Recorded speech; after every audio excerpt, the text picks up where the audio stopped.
All right, we're here. It's actually live. Yay! We're only 6 minutes late? Chat says we're 6 minutes late. I've actually been pretty good with the lateness recently. Oh, that's Like good. on my gaming channel, I'm not really that late anymore. On especially when I stream by myself, I'm like 10 minutes early. On SFO, I've been pretty good. The late thing is going to remain a meme for a while because I was late chronically for years, but it's been pretty good recently. Yeah, that's how it is on YouTube, though. Once a meme exists, it'll never die, even if it's not relevant in any way anymore. Mm-hmm. So you and I haven't talked publicly for like a year now, right?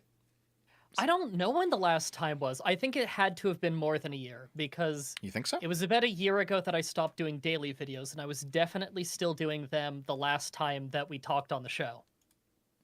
How come you stopped doing dailies? Because I did it for 10 straight years, and I just decided that's a good number to cap it off and work on other stuff. Right. Yeah, it was a video a day minimum for 10 years. At the end, I averaged 1.6 or 1.7 a day, because when I hit the 10-year mark, which was like March 20th last year, something like that, I had just a hair under 6,000 videos.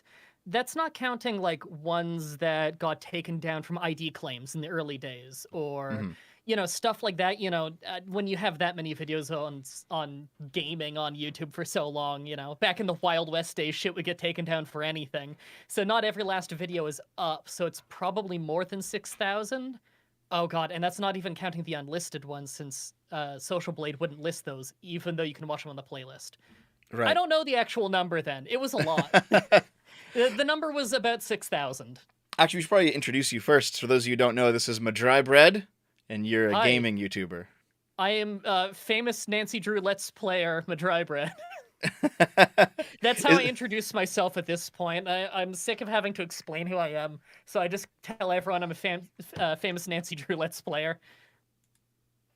the last time we talked, your stuff had been going viral, and your channel was blowing up because of Pokemon challenges, right? Yeah, yeah, those are going good. Yeah, they still get the same hits. Like that's still a big thing. Oh god, not quite as much as like at their peak. At their peak, I was getting pushed really hard on people on homepage and stuff like that. Mm-hmm. I don't. My typical run doesn't do that crazy anymore. The shocking thing is just that I still get like a dead minimum 150,000 views on every single challenge, and the comments are all really engaged and like it and stuff like that. So somehow I am still making a living doing this. I don't know how nobody stopped watching by this point, but whatever. It's going well. I just got a sponsorship the other day. That's cool. Oh, really? Um, well, I get offers a lot, but I reject them all the time because they always want like your marketing terms and bullshit like Yeah, that, and yeah. I just Same, I same. just refuse. But because like the one other time I ever did a sponsorship was Skillshare, and I did it because I really like Skillshare. I was already a customer of it, and so when they reached out, it's like, oh yeah, that makes sense. I'll just talk about like the classes that I took. So I did, but they scheduled it for like right after New Year when they wouldn't be in the office, and they kept asking for script revisions over and over, and they were just wasting my fucking time. And I just kept trying to explain to them, like, no, I don't want to put in your marketing terms about, like, make this part of your New Year's resolution. No, because I'd rather just show them the classes that I actually fucking took, where I can show on screen that I took the classes, like, so they know it's a legit, like, that I mean what I'm saying. In the end, they wasted so much of my time that I just rendered out two versions of the video, one with the ad and one without, and I just told them, okay, I'm out of time. If you don't just respond by the end of the day saying that to roll with my original one, I'm just gonna upload one without it and you can keep the money. And all of a sudden, the next email said that they absolutely love the script, even though it was the first version I sent them. So whatever, they capitulated in the end, because at the end of the day, they're asking me for the sponsorship. I'm not coming to them. Yeah. And I didn't do another sponsorship for like 2 years after that because I was so fucking annoyed with them. But I just got one that with Chimera they do like shirts and stuff. They just were fans of my channel and they sent me some shirts and they didn't want any script approval and they don't. they weren't worried about how it was gonna go because they actually watched the show. So I did it, and then they emailed me and they said it's the best response they have ever gotten to a creator doing a sponsorship. You can go watch it. It's the newest Pokemon challenge on my channel. And so they're like, we want to do this long term. So that is wonderful. And they don't even need script approval because they know I'm not gonna fuck them. Yeah. Oh god, I cannot. I would probably fuck somebody. I could think of it. Not necessarily purposefully, but I just fuck it up. Okay, so I've had an idea now for like, I don't think you could do this on your channel because you're purely gaming on your channel. I could do it on my Not channel really, though. no. I have Oh an no, I idea. do whatever I want. Like I've done cooking vlogs. I used to do creepypasta readings for years. Like literally whatever I feel like uploading, I'll just do. Okay, but I have an idea. I have an inbox full of emails I've never, ever replied to. And they're all like really bad sponsorships. Yep. And I'm just gonna maybe I should just do this is what sponsorships on YouTube look like in 2022 video. Because okay, there's somebody who wants me to shill his overpriced $10 a box cereal. Oh, What's it called? Magic Spoon? Yes, Magic's. Holy fuck! Now, okay, in fair, I have a funny Magic Spoon story too. Actually, Oh, okay. They reach out to me. Okay, first of all, I have looked at the nutrition facts and they're actually quite good, so I'll give it that. I don't know the price, but I did once get contacted by one of these middlemen. I'm sure you get them constantly. They're middlemen Constantly. who do not work for the company. They are simply there to get you to agree to doing a sponsorship, and they're going to silently take a cut during it. I Yep. got emailed by one of them, and it was for Magic Spoon, and I'd seen the health and nutrition stuff on it from Brutal Moose's videos, and I was like, okay, this might be interesting. So I started talking to them as like, they were offering to send product, so I could actually try it first. And so I give them all the metrics they were asking for, and then all of a sudden they just respond by saying, "Oh, sorry, Magic Spoon let us know that they aren't currently working with YouTubers in gaming." To which I reply, "Why the fuck did you contact Mah-Dry-Bread Gameplay and Streams? It's the name of the channel." Oh god. So I've taken basically a vow to only do sponsorships for products that I use. Yeah, same here. It's just So better. I'm not necessarily against the idea of doing a sponsorship, but I want it to be a product that I know is good. But I might just do a video where I go through like all the sponsorship rejects. Honestly, go for it. Like, there's some stupid shit. Yeah. Have you gotten messages from? It's always Chinese email addresses that do this, but they want you to sell projectors, and cheap USB microphones. Yes. And I've also had massagers as well. Yep. Massagers, there's like I think there's a lot of like personal grooming stuff like these like cylindrical Ooh, looking Manscaped? not necessarily them. There's like cylindrical looking Okay. razors that come from China. There's like earwax removal tools, like just a bunch of random shit. Yeah. And it's like, what the fuck? I don't get it. Yeah, like, okay, by the way, Manscaped. A lot of people do sponsorships for Manscaped. Mhm. So, again, I refuse to do any kind of promo for a product that I don't actually know is good. So I just looked it up before. Dude, the Amazon reviews for Manscaped shavers are terrifying. It's all just like pictures of like bloody Kleenexes with the shaver next to it saying that they mangled themselves. Like, Now that could be a does meme no at this one point, look up but like does no one look up the reviews of these things before they hawk them to their audience? You want all your people to just mangle their junk. Like you're willing to take money getting your viewers to mangle their junk. What is going on? oh my god, that reminds me. I actually covered this on my Sunday stream this week. There was a woman who posted a positive review of really stretchy yoga pants. And Okay. her positive review is that she's morbidly obese and she fell down a mountain. What? And there's pictures of her like lying on the mountain sliding down it. And and even though the pants got hooked on many branches and thorns and twigs on the way down, they never once ripped. Man, that's a ringing endorsement. Like, It's like, all right, sure. I love that someone decided they were going to share that story just to put over the product. Yeah. There's so many layers to that. That's beautiful. Sponsored by BetterHelp My Bank Account. Fuck, that's good. Oh God, I think I did a video on BetterHelp a couple of years ago, back when that was like the 15-minute story. Yeah, they contacted me back before they were really controversial. I didn't end up working with them, mostly because I tried to actually use their service first, Mhm. and I didn't like that it let you talk to someone for one message that seemed to be an automated one, but they acted like it wasn't. And then they tried to get you to give them all the payment information when to that whole point they're trying to like tell you like, "Oh, it's okay, you get to meet someone before you pay." And it's like, this feels weird. I'm not going to do this." And then lo and behold, like a month or two later, there's a big scandal. Yeah, yeah. Well, hey, in the future, robots are people, right? Isn't that how it's gonna be? Yes. I'm not entirely sure. Apparently, Raycon earbuds are low quality and overpriced. I actually don't mind them. I don't have a set, but I've Me tried a neither. set. They're like okay.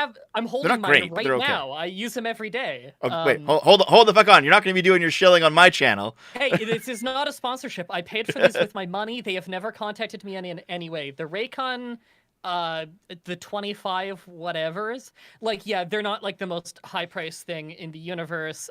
Sometimes I need to take them out of the case a few times for them to actually connect to my phone properly. There's exactly the kinds of Bluetooth bullshit that you would expect from any product. They sound fine. I don't know. I just listen to like podcasts when I go for like walks or do like house chores or gardening or whatever. Yeah. And I haven't really had any serious issue. Get a little gunked up, I guess, but you gotta clean your in-ear earbuds, so I don't know. They're fine. Raycon man strikes again. Yeah, see, No one sells them as like super high quality shit, do they? I think r slash does. He You know really what? pushes them. They call them premium earbuds. Maybe there's the complaint. Maybe. I don't know. I guess the thing I'm comparing them to is like $300 headset because that's the only other thing I put on my head. Doesn't Yeah, sound as yeah. good as that, but like, I don't know. I haven't Actually, had any issues. I picked up a new set of Bluetooth headphones because my headphones finally died after years, Hmm. and I generally trust Linus Tech Tips. So I go over Yeah, there. he's good. I hit up his latest headphone review, and I buy like $400 on a really nice set of headphones, Hmm. and they're good, but they're not $400 good. And That sucks. Linus gave him like a glowing review, and I'm like, hold on a minute, like I don't think these deserve the glowing review that you gave them, because there's a when there's no sound coming through them at all, there's a very audible white noise, and I'm like, Oh. oh, okay. Well, is it possible that that's your sound card being like if there's electrical interference in your computer, it bleeds into the sound card, and then the better your headphones, the more chance you're actually going to hear that shit. Yeah, see, I thought so, but I looked it up, and everyone's complaining about it with this model. Oh, that sucks. I was gonna say like maybe if you could plug it into an external DAC, but why did I just? Sorry, I just got a the Windows you unplugged a USB thing noise, and nothing has been touched in any way, shape, or form. Yeah, that Well, that was happens. weird. What That, is with that that happens shit? I hate randomly. that. Just doo doo doo, and then it comes back Yeah, doo doo doo, and it's like, oh, what the fuck just happened? yeah. I don't. Nothing went out. Like I have like 100 things plugged in through USB though. I have two different USB hubs on this one computer just because it's you don't know how it is when you record shit. Oh man, you know what's the worst? Let's say that you download something, maybe it's legitimate, maybe it's from Pirate Bay, who knows? You double click the exe, and then suddenly a DOS window opens up and instantly closes. I And you're like, haven't oh had that fuck, in a very did I long just did time. I just fuck my computer? Yeah, that's terrifying. I probably had one or two of those like back in high school or something. Thankfully, I've never had anything too severe happen. I tend to be very careful. Oh hey, Flamenco's here. Actually, I just realized, Flamenco, you and I have to talk at some point because somebody actually somebody paid me $100 to talk to you, so I guess I have to do it. Someone was like, It's listen, sweet. if I give you $100, you talk to Flamenco, and I'm like, yeah, sure. I didn't even know who he was, but now I do. I actually watch his stuff kind of regularly. So, but we have to set that up. Mm. I don't know who that is, unfortunately. Yeah, because I feel like you my are interests on YouTube are so scattered. you're kind of unplugged from the politics scene, eh? Like you're just in the gaming corner. I mean, kinda. Like, I would have followed it more before. I do keep up with politics quite a bit, just like personal life stuff. Hmm. And like I keep up with Hong Kong a lot because I have family in Hong Kong, and so that's obviously a close interest to mine. I don't know. I keep up with a lot of politics. I just don't really talk about politics very much because after like everyone talked about politics a whole lot in like 2015, 2016, I feel like it just kind of got out of my system of like, oh, I actually don't want politics to be in every single part of my life. And I kind of think people appreciate that I don't shove it into everything that I do. So I've got friends who are all across the political spectrum and everything who yeah, I'm sure there's plenty who'd be mad that I'm even talking to you, but I frankly don't give a shit. It's my hard and fast rule is if they're a good person, I frankly do not care what strangers think about their political ideas that they probably don't even know. Like I don't know, if someone comes to me and says that you're Satan, well, I know them better than they know you, or I know you better than they know you because we've actually spoken and I actually watch your channel. So I am not going to be convinced by the person who doesn't know you that you're evil. Yeah, I feel yeah, like that makes sense, doesn't it? it does. Yeah, I think a lot of it is like you see, especially if you don't actually like the politics of a political YouTuber, what you see is the worst possible thing that they've done, taken out of context in the worst possible way, that has gone viral and then been distilled through Twitter. Mm-hmm. And so there are people who think that I have personally deported immigrants from the United States. Yeah, you went to the United States. You started rounding people up. Just such a I can't believe you would invest so much of your own money. You just must be so you strong in your convictions that they need to get out of the country you don't fucking live in. You know that picture of that guy who was on horseback, like using a whip to try and stop the illegal immigrants? That was me. That was actually me. Yeah, I can't. Wow, I had no idea that you knew how to ride a horse and use a whip. That was impressive. I think I saw the picture. I think I saw the picture. Look, I don't watch as many political channels as I used to, but I Mm, generally keep up. I watch like yours.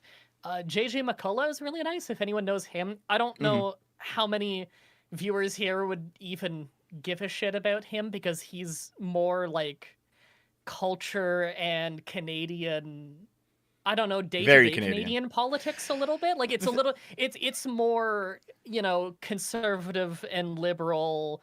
Uh how do I even word this? He is a very milquetoast conservative, and I don't mean that in an insulting way at all, and he basically describes himself as that, you know? He is what is ironically enough called a liberal conservative. Yeah. And He, that's what Sargon calls himself, though I think Sargon's a bit more right leaning than that nowadays. Um, I don't really know. To be honest, I don't feel like I've really seen anything from him in years. that's I because don't keep up well. well, what happened with Sargon is because all of his channels got demonetized, but he has still had like a fair amount of money and capital and like friends and connections. He started a media company, and so his media company is Lotus Eaters, right? Lotus Eaters, yes, and I've those seen it channels, exists. yeah, those channels are actually doing very well, Okay. and they're still monetized, so good for them. Yeah. The thing about JJ is like he messaged me a couple years ago. I had no idea who he was. Oh, So did it, he? it, it kind of got lost in like my inbox because that's just how it is sometimes when you don't know Yeah. somebody. And I'm like, ah, damn, I probably should have talked to him. But Yeah. I've seen a few of his videos. He seems to be a pretty good guy. That JJ guy makes my gut senses tingling. I foresee a scandal.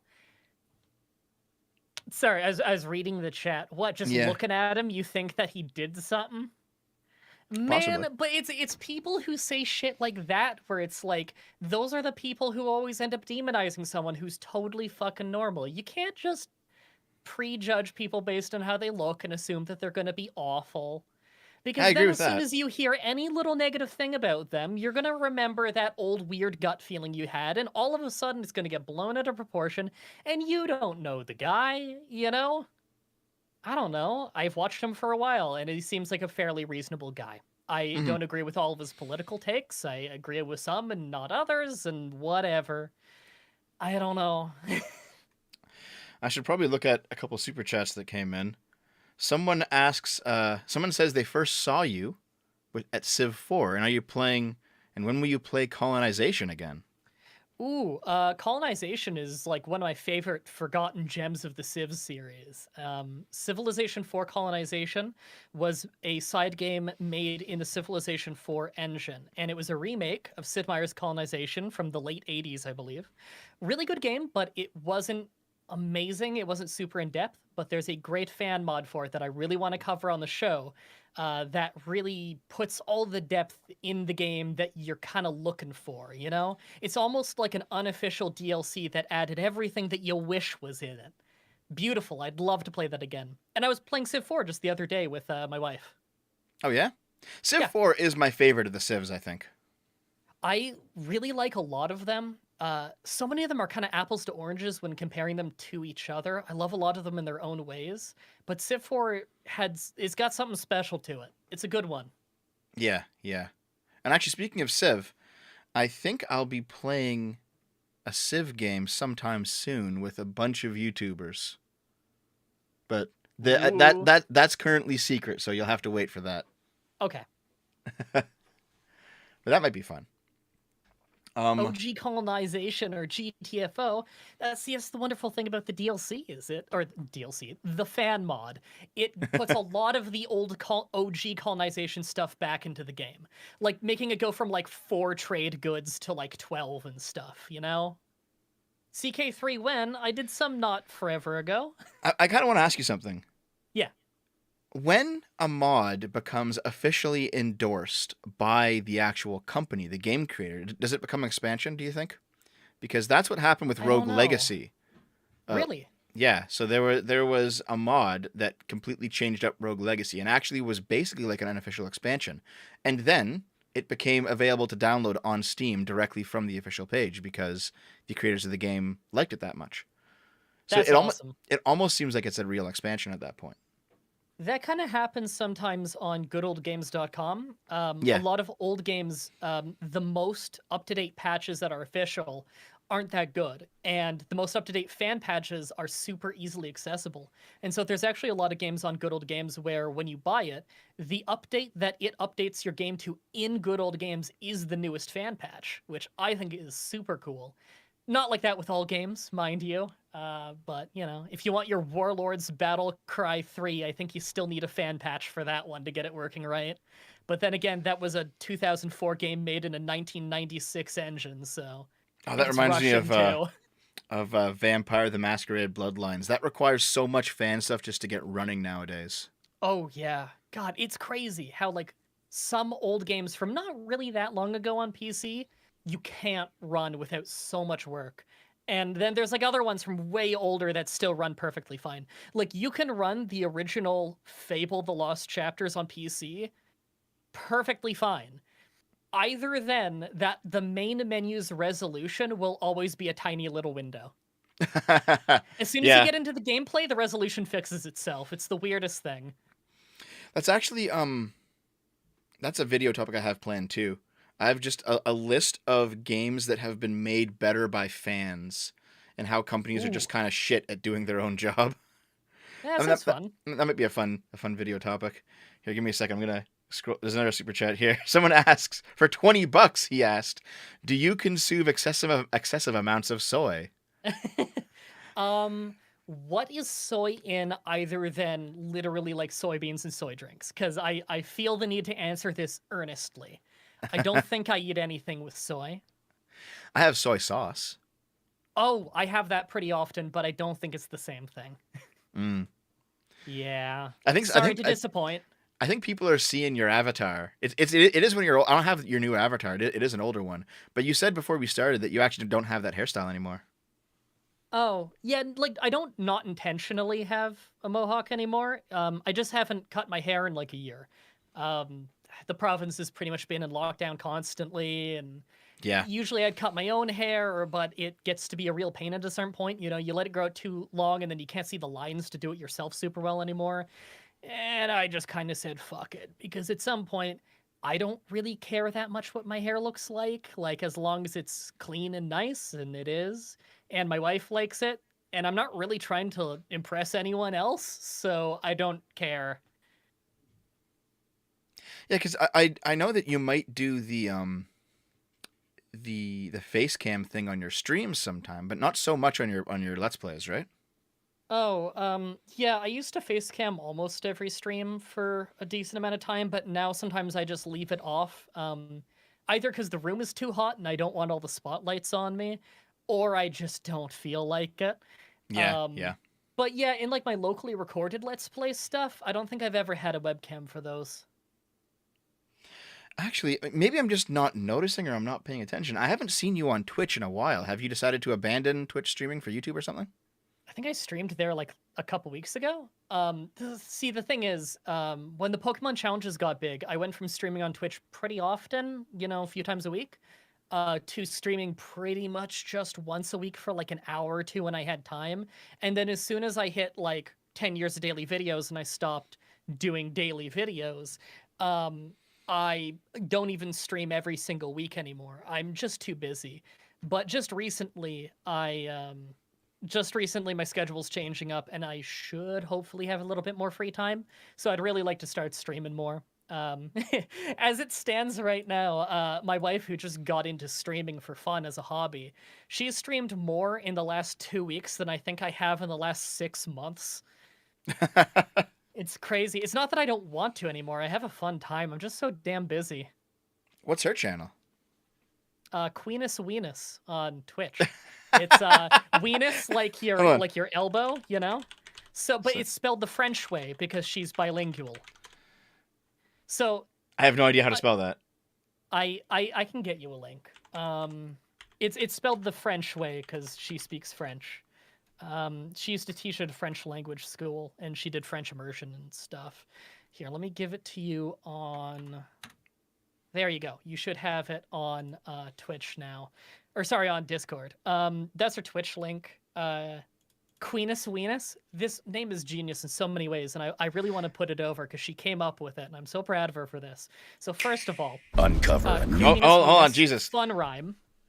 What? Oh, Oh, did it just start autoplaying? it started autoplay. Oh, so she's very new to streaming and everything. She just made the Twitch account very recently. She's been having fun though. She just got affiliate, which is cool.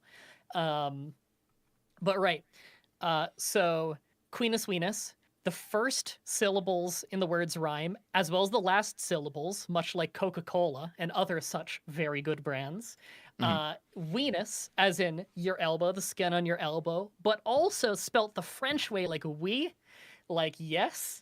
Mhm. And she's fluent in French, of course. She goes to university for like translation courses and stuff, and that's the field that she's working in. Um, and oh, there was another layer of it, right? The origin of Queenus Weenus is, you know, Tetris Attack, Panel Del Pon, Yeah, that was an N64 game, right? SNES. Although Panel I thought Del it was a Pon was 64. also on N64, it was called Pokemon Puzzle League. Oh, that's what I'm remembering. Yes. Yeah. Okay. So Pokemon Puzzle League is totally the same game. On SNES, it was called Tetris Attack, and it was Mario and Yoshi branded. Right. But the Japanese version was like Fairy Girls or whatever. So if you have a Switch with the Nintendo Online thing, then you've got a bunch of free SNES games that just come as part of that. And one of them is all in Japanese, and it's Panel Del Pon. She just picked a random game. It was that she got super into it. Nowadays, she beats Panel Del Pon Tetris Attack on the hardest difficulty like once every single night. She just beats it in like 20-25 minutes.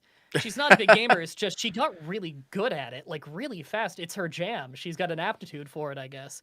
But we don't know the names of any of the characters because it's all in Japanese. So we just call the final boss of the game on hard mode the queen, because she looks like a big regal evil queen. Mhm. And her victory celebration for when she'd beat it, and we're just hanging out in the bedroom at night and she beats the game, she'd announce it with, "I beat the queen, she suck the ween." And that's where Queenus Weenus came from? And that is where Queenus Weenus came from. It just became amazing on so many levels. Just really wanted to put her over on that. Bad Dragonite says, "You're my favorite Elder Scrolls Nancy Drew role player." That is true. Everything that everybody says about me on the internet is definitely true. Oh, somebody asked me about the anti-work salt mine. I'm not going to comment on it because literally like 10 minutes before we started streaming this, I finished recording a video on it. So you'll see what I have to say about it in the video.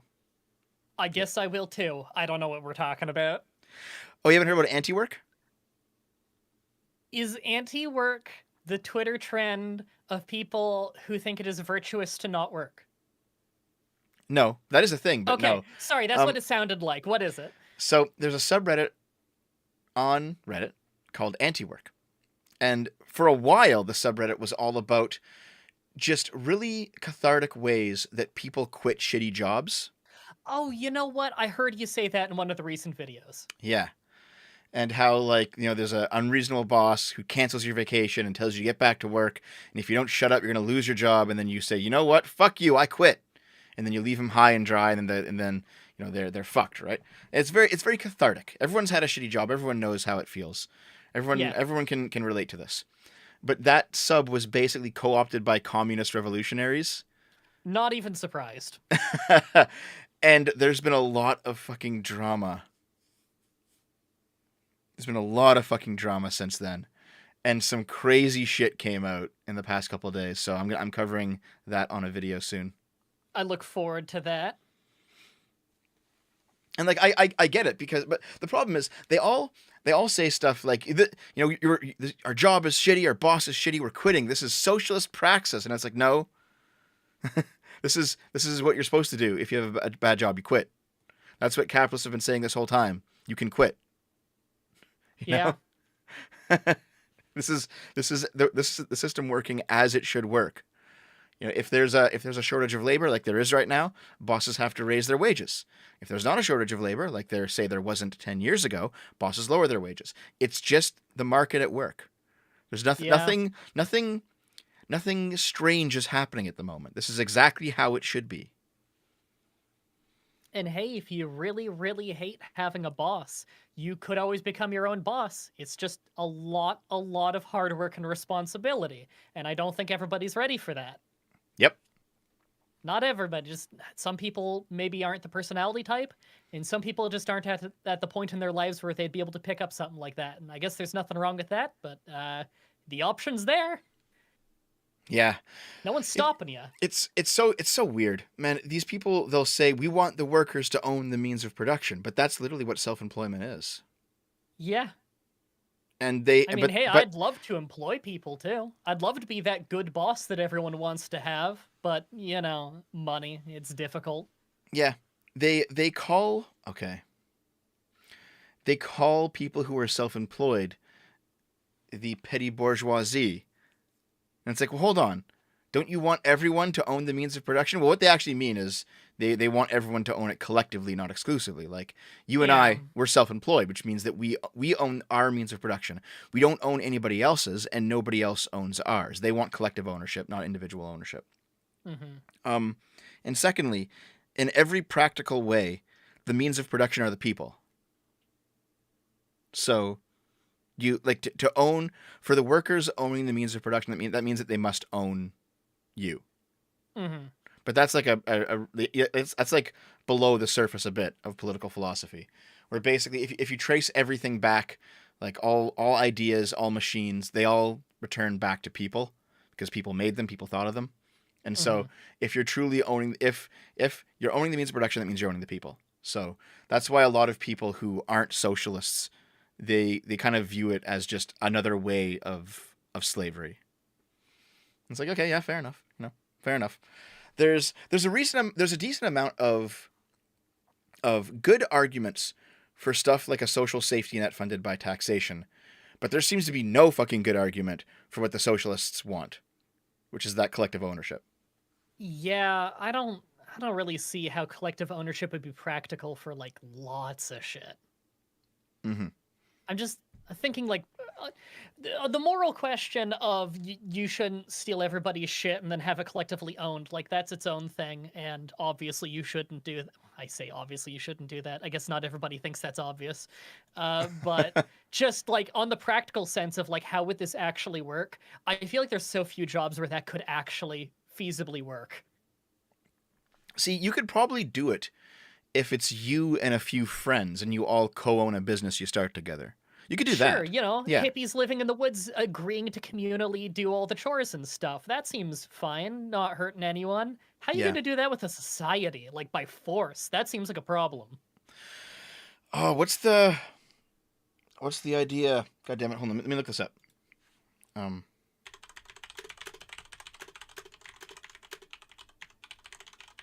I'm just clicking away on the keyboard. Right. It's called Dunbar's number.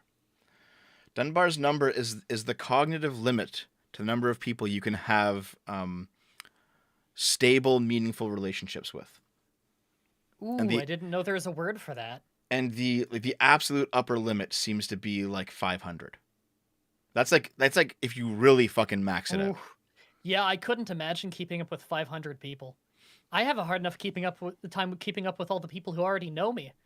Yep. I feel like every conversation I have with someone is like, "Hey, we haven't talked in 2 years. Let's catch up." Like for most people, you can have like two or three individuals that you're really close to. Generally, going to be reserved for your partner and your kids. Yeah, And I mean, maybe five if you have like a few kids, but generally, if you have like 10 kids, you're not close to every like you love them all, but you're not close to all of them in the same way. yeah, Um, is just you couldn't possibly dedicate the same amount of time to all of them. you can maintain like a handful of friendships. You have a number of work relationships. You know, your average person might be close enough that you can get on with say like 50 people. And then if you Hmm. have like a really somebody who is very outgoing, very extroverted and has a job that requires them to know many people, you can probably bump that up into the three digits. But there is at some point, like some people have said 150, some people have said 200, some people have said 500. But at some point there's an upper limit on how many people you can just care about. Hmm. That's just how it is.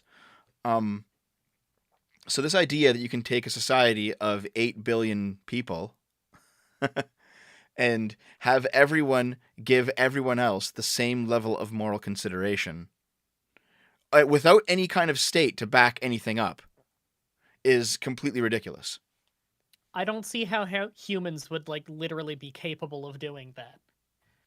Just how could you possibly care on a deep level about that many people? You can't know all of them.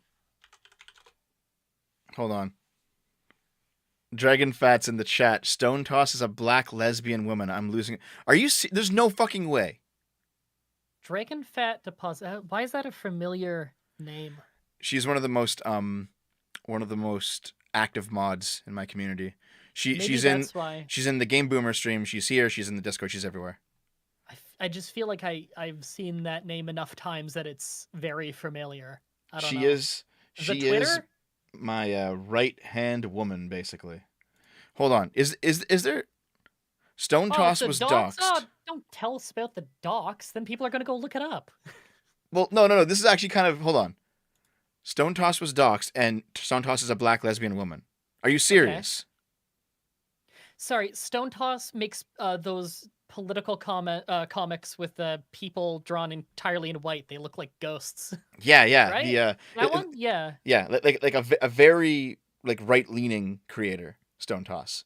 If Micro e-celebrity on Twitter once says Dragon Fat Deposits. Maybe it's from retweets or something. Hey Dev, have you or Mr. Bread done a Majora's Mask playthrough? Ooh, I have not, although it's my favorite Zelda game, and Mine too. I really wouldn't mind doing one because I grew up with Ocarina of Time and Majora's Mask, and I love both of them quite a bit. but Majora's Mask stuck with me a lot better. I felt like if I was just gonna pop one in to just fuck around, like you would do as a kid in an open world game sometimes, like literally no plan, go into a field and you fuck around in the video game. Uh, Man, what game did I just fuck around meaninglessly in more than Majora's Mask? Yeah, yeah. Same. It was my favorite. On Game Boomers on the gaming channel, I've done a number of Zeldas, but not Majora's Mask yet. It's coming though. It's coming. We're at the very end of the Skyward Sword HD playthrough. Probably take a short Zelda break, and then we'll probably do. Actually, at this point, since Skyward Sword's like I think the earliest Zelda in the timeline, it's actually a good opportunity to do them all in order. So Majora's Mask would be a few games away, but it's coming. I love that game. Okay, hold on. I'm super excited for that. Banjo just came out on Switch too. I've been having fun with that.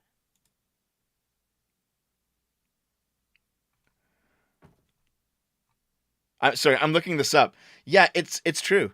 Stone Toss is a black lesbian woman, and everyone has spent years calling Stone Toss like a racist white man and a Nazi and all this shit. Oh my! Can you imagine the self-control it must take to not just come out and tweet out a picture of yourself and be like, "Fuck off"? Like, you get called a racist white person for fucking years, and you're sitting there every time you read that, knowing how goddamn wrong they are. Could you imagine the self-restraint it must have took to not Yeah. just take a picture of yourself and be like, "Would you fuck off?"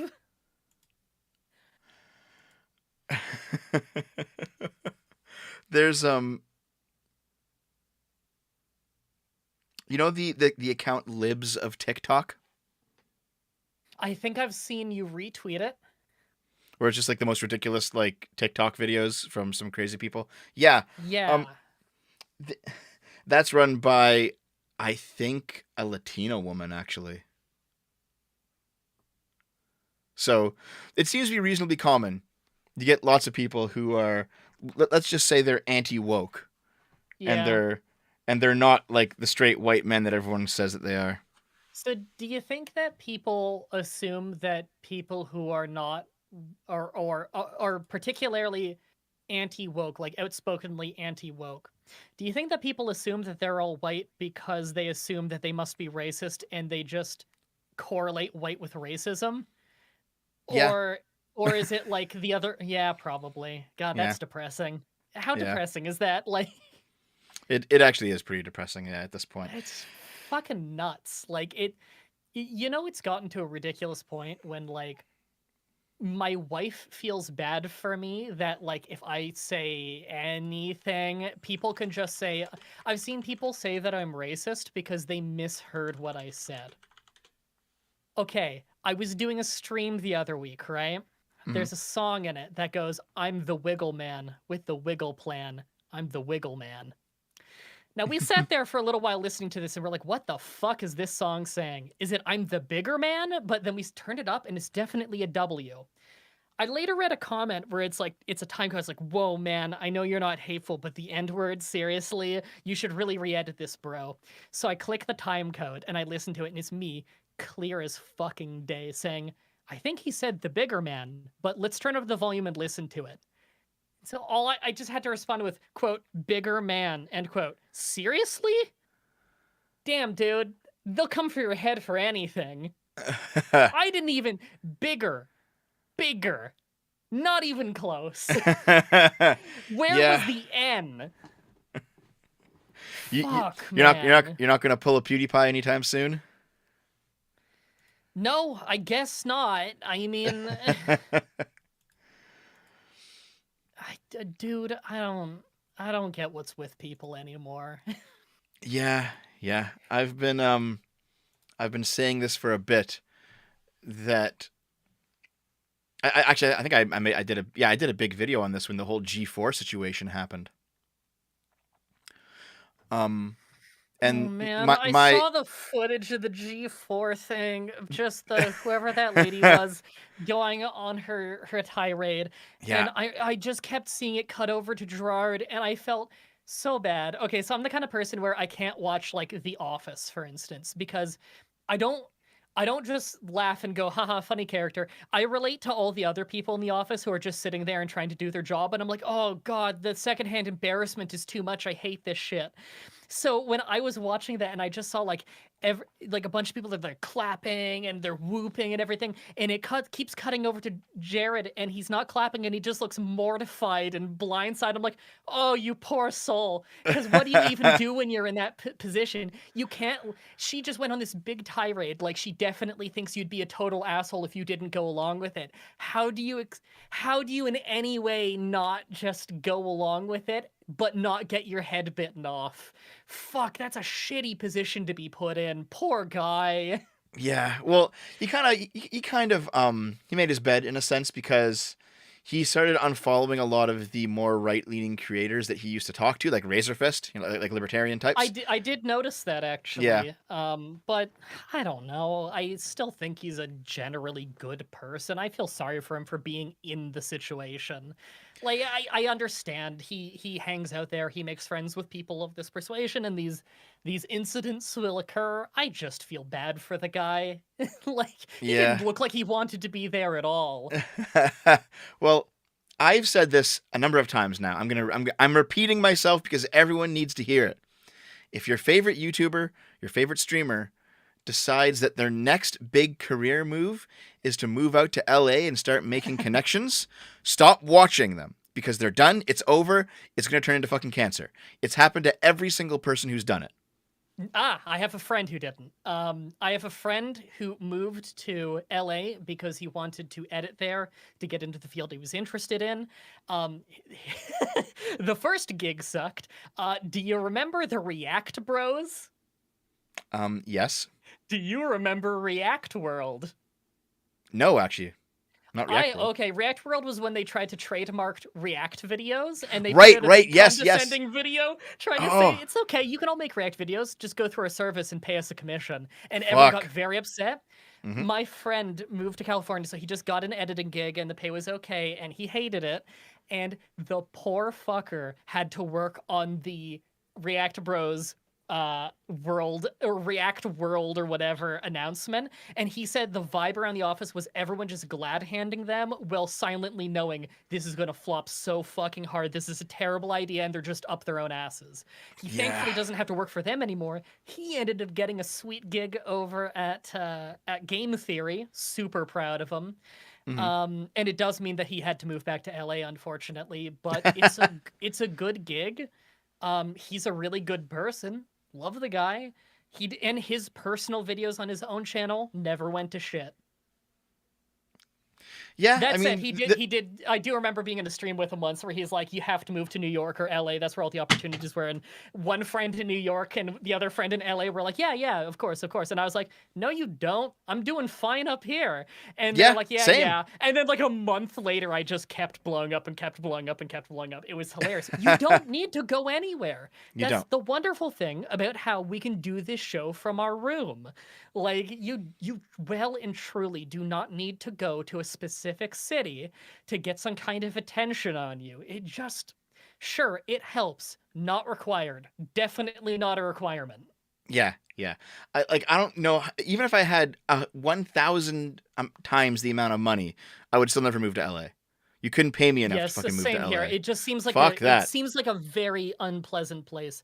It really feels like the kind of place where it has all the complaints I have about Ontario, but worse. Not all. Okay, the weather is obviously very different. Yes. However, like the problems I have with like price of real estate, of price of living, of city people generally being assholes. Like a lot of the problems I have with Ontario are doubly true in LA. I would never go. I don't even want to visit, to be honest. I don't want to go there at all. There's nothing appealing about it. I like a lot of the United States. Fuck LA. Yeah, yeah. I mean, I'm at the point now where this channel makes enough money to employ both Dave and I full time. I brought Dave on. Awesome. He's now he's actually editing the video that I recorded before we started streaming. So hopefully by the time we're done the stream, I can go and like put the finishing touches on that. So I am gonna aim to go down the Sargon path in a sense, where I'm going to try to get an office and get employees and not just enrich myself. Hmm.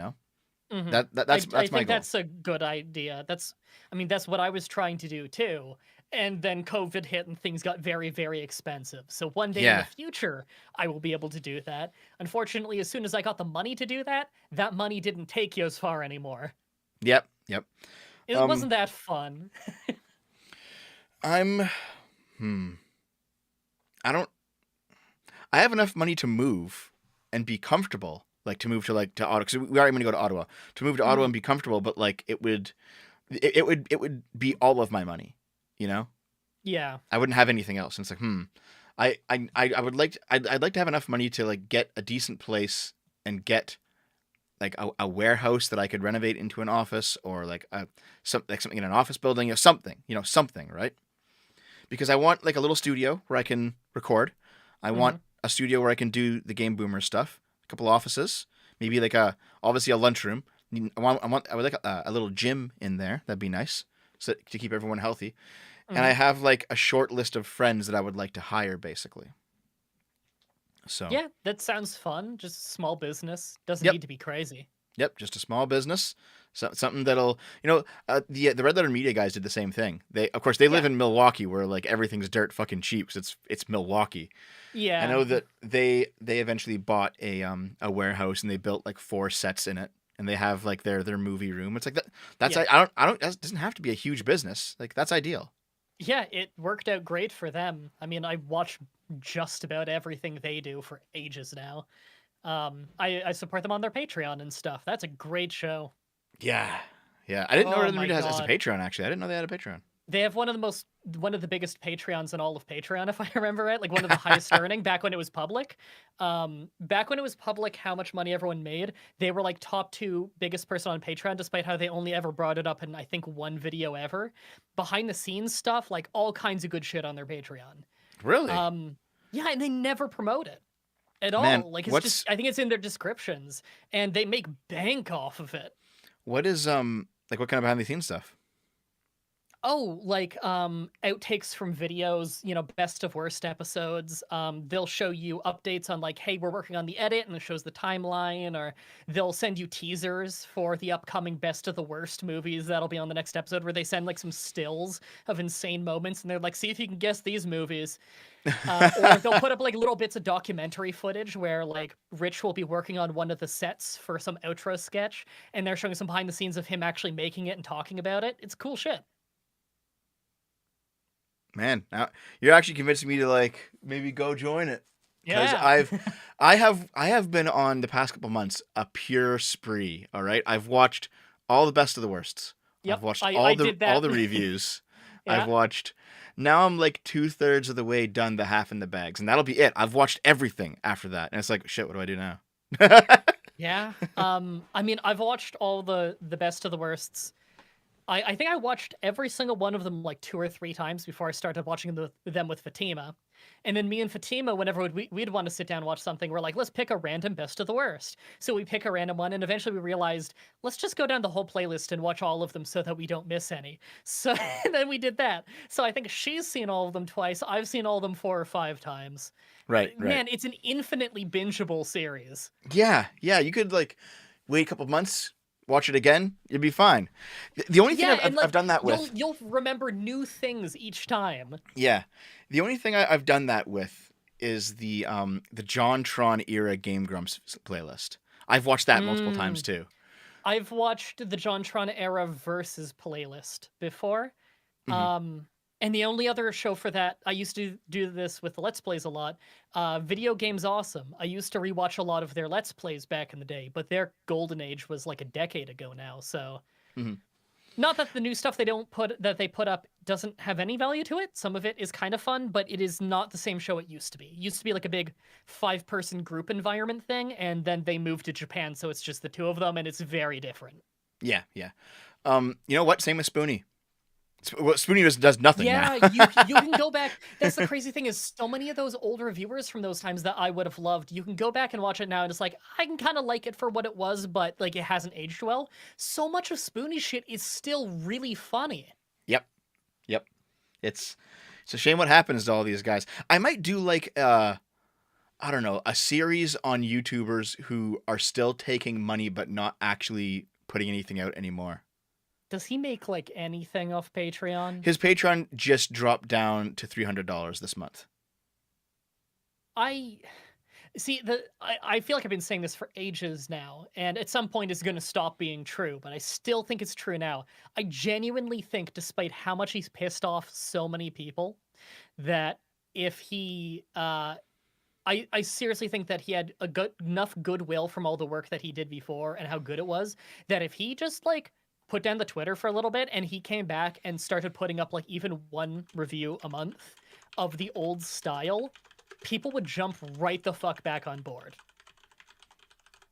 I really Yeah, do I think agree. that I agree. people just want that Spoonie back, and I think they're willing to put aside everything else if that Spoonie came back. I will just quickly show myself. If you like that old style of gaming content, go watch my gaming channel because it's cut from the same cloth. Absolutely. I've had people say like, "Hey, why don't you do VTuber stuff?" I'm like, "Nope, nope. This is my thing. My thing is 100% couch co-op style gaming. I'm not gonna. I will not be swayed by trends. I like what I'm doing. Yep, And the as thing long as is, it's fun. like, I might get 500 viewers or 1,000 viewers on my my streams here on SFO, and I might get like 40 or 50 or 60 on the Game Boomers channel. But you know what? It still makes enough to like pay for rent. So fuck it. Mhm. You know, it's still worth my time basically, and I enjoy it too much. I enjoy it too much to stop. So, There's so um, many weird things I see about myself in the chat when people like have vague notions of who I am. Now I remember this guy, the dude with the Muslim wife. Lucky son of a bee. I mean, she's not Muslim. Not since I met her. Like that was like 12 years ago. yeah, didn't you you converted her away? No, I didn't. She decided on her own. I told her from the very beginning that she never needs to drop her religious belief or anything. I frankly don't give a shit. She just stopped being religious on her own because she basically decided that it was just because of her parents in the first place. Yep. No, fair enough. Fair Which enough. you know, when you're born in Baghdad, Iraq, fucking everyone's parents were Muslims, so you know. Yeah. Um. Actually, no. No. You know, I'll talk to you about her off the stream. There's a few things I wanted to About ask, but we can oh, we okay, can yeah yeah. okay. Hold on, just give me a second here. I'm gonna pull I'm up the super very chats. curious as to what the question was that you decided wasn't good for the show. Don't worry about it. Here, let's do the super chats, okay? Because there's a bunch that we should probably catch Okay. up on real quick. Here, let me just pull this up here. Okay, from Hope the Cat. Hey Dev, hope you're doing well, and I want to let you know that I hope your ventures are going well. I want to try to get out into the world myself, maybe try to make my own stories. Stay strong, all right? Thanks very much, Hope. Hope's like the poster child for a reformed viewer. He got banned like 4 years ago because he was like a kid. He was Hmm. constantly spurging out and he was ruining everything for everyone. Yeah. And he came back like a year ago and he's just been all right. And it's like, okay. You Yeah. remember that one time when there was a guy who I think I went into a voice call on your Discord like forever ago, Hmm. and there was one guy in there who was like super shy around me. It's because he had been banned from my community after years and years and years of being a turbo asshole and everyone just putting up with it. And eventually everyone got sick of him after he got banned once, and so he kept demanding to come back. And I said, "How about I send it to a public vote on the Discord server on if they want you back or not?" And he said yes. So I screenshot that. I made the poll, and everyone voted for him to fuck off. And I showed it to him, and he got really upset. And then the next time I talked to him was I got in that random call with like you and some people on your server, and he came in and he was all sheepish, and I was like, "No one holds anything against you. It's okay. Just you know." And he's like, "Yeah, yeah, it's okay." And then the next time I talked to you about it, is like, "Oh yeah, I banned him because he was an asshole." So he got himself banned from your community too. This guy can't fucking stop. That's And, pretty like, good. come on, man. Like, I bump into him on another server and I literally just am like, "No one holds anything against you, man. It's just you know, you agreed to it." Are you still in touch with Shally, Dry Bread? You used to watch her videos back in the day. I just caught up with Shally like 3 weeks ago. I don't know if anyone here's gonna know Shally because I it's have like no idea who small. that is now. No idea. Okay, I think she only ever had like a few hundred subscribers probably, but like I Mm. have a lot of friends who are just Let's Players that were only ever like a few hundred subscribers because that's what I was for a while. I was just the one that kept going. Um Same yeah, here, to be Shally's honest. awesome. Yeah. Shally's doing well. She's still around. She's just not active online anymore. Yeah, I'm also in some ways the YouTuber that just kept going, and now I'm at 120K when a lot of Same them here. aren't. You know. Yeah, some people just have more constitution for this kind of thing, I guess. Yeah. To be fair, like the first time I hit any real controversy, I crumpled for like a month, but now I'm pretty good at it. You just have to get used to it, you know. Yeah, like so many people have tried to come for me for like stupid bullshit. I don't think anyone's ever tried to come for me for something that I actually did or said, so it usually goes away pretty fast. Yeah, yeah, Because yeah. like it's unbelievable the things people will just assume about you because they heard something from someone or they misheard something or rumors or whatever. Like Hmm. it's just nuts. Um, but Um, you know, I'm sure someone will clip this stream and try to come for me and try to guilt by association. I can't believe nobody's tried to guilt by association me with you yet. You know what I did um, get though? One mm, guy tried to guilt by association me with fucking what's the channel even called? He's a good YouTuber. He does challenges in like Bethesda games mostly. Um no idea. ah Mitten Squad?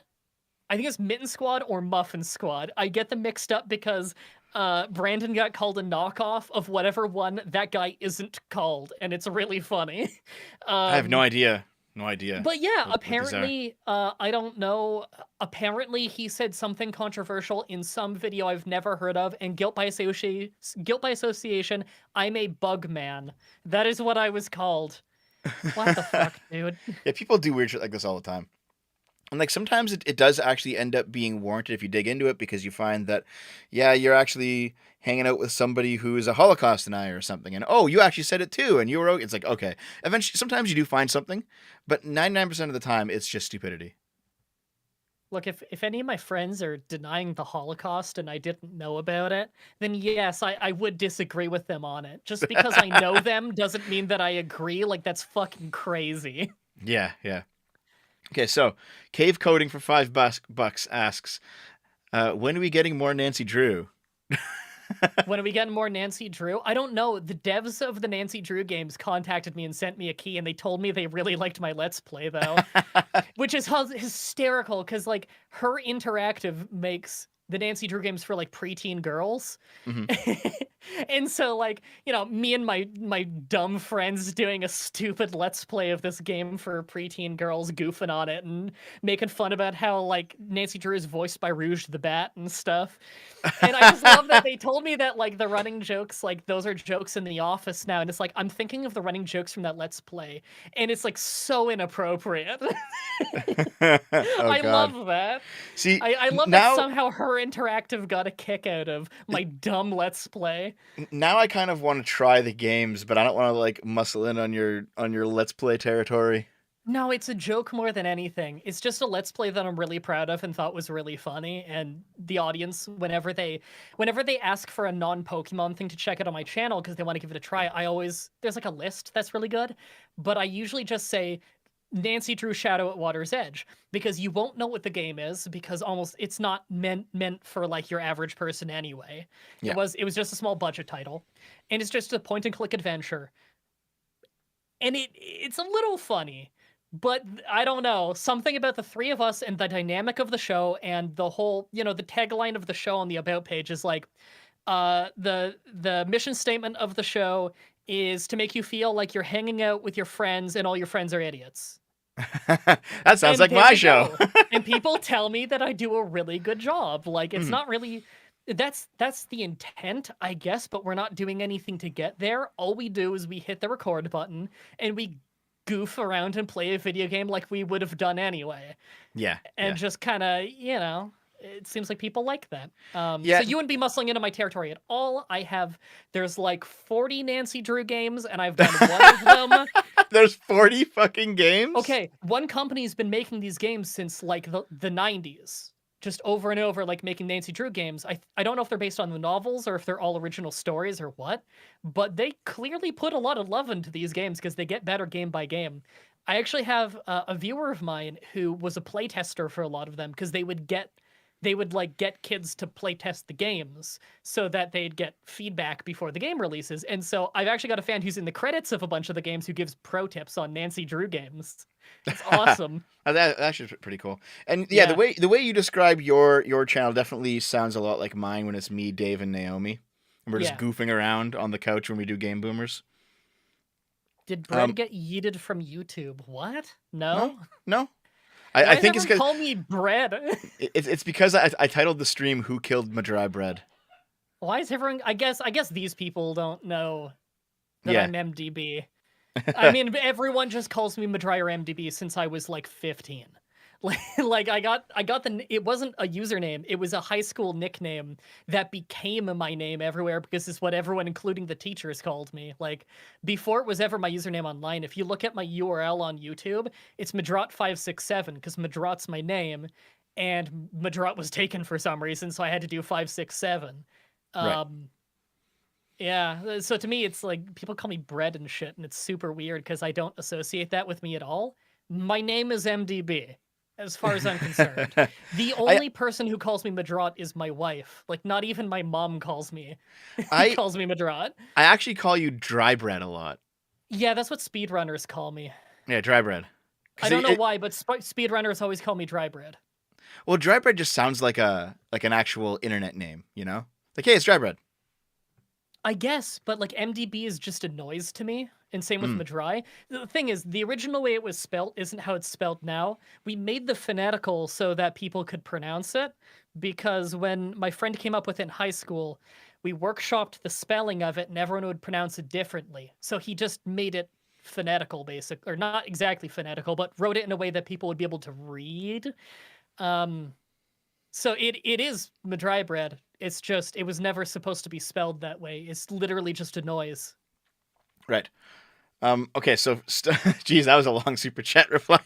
Okay. Named after the Welsh Mordred. Um Mordred is the Latin name. Madrot is the Welsh name. I share I'm the name of a Yu-Gi-Oh card. okay, I really have to get through these because there's a bunch of Sorry, them. my bad. Yeah. Stug for $5. Tell Mah-Dry-Bread to stop using software to make his voice higher pitched. We all know he's Runkle of the Bailey. See, that's the thing. People only ever say I'm high pitched on your show. It's Yeah, I've literally noticed the that. only place I've ever heard someone say my voice is high pitched. My millions of views on my channel, no one ever says that. And I think it's because I sound like shit over Discord. I don't know what it is, dude, but Discord fucking hates me. I always sound like shit over Discord. Hills for $5. Here's money to not move to some city shithole.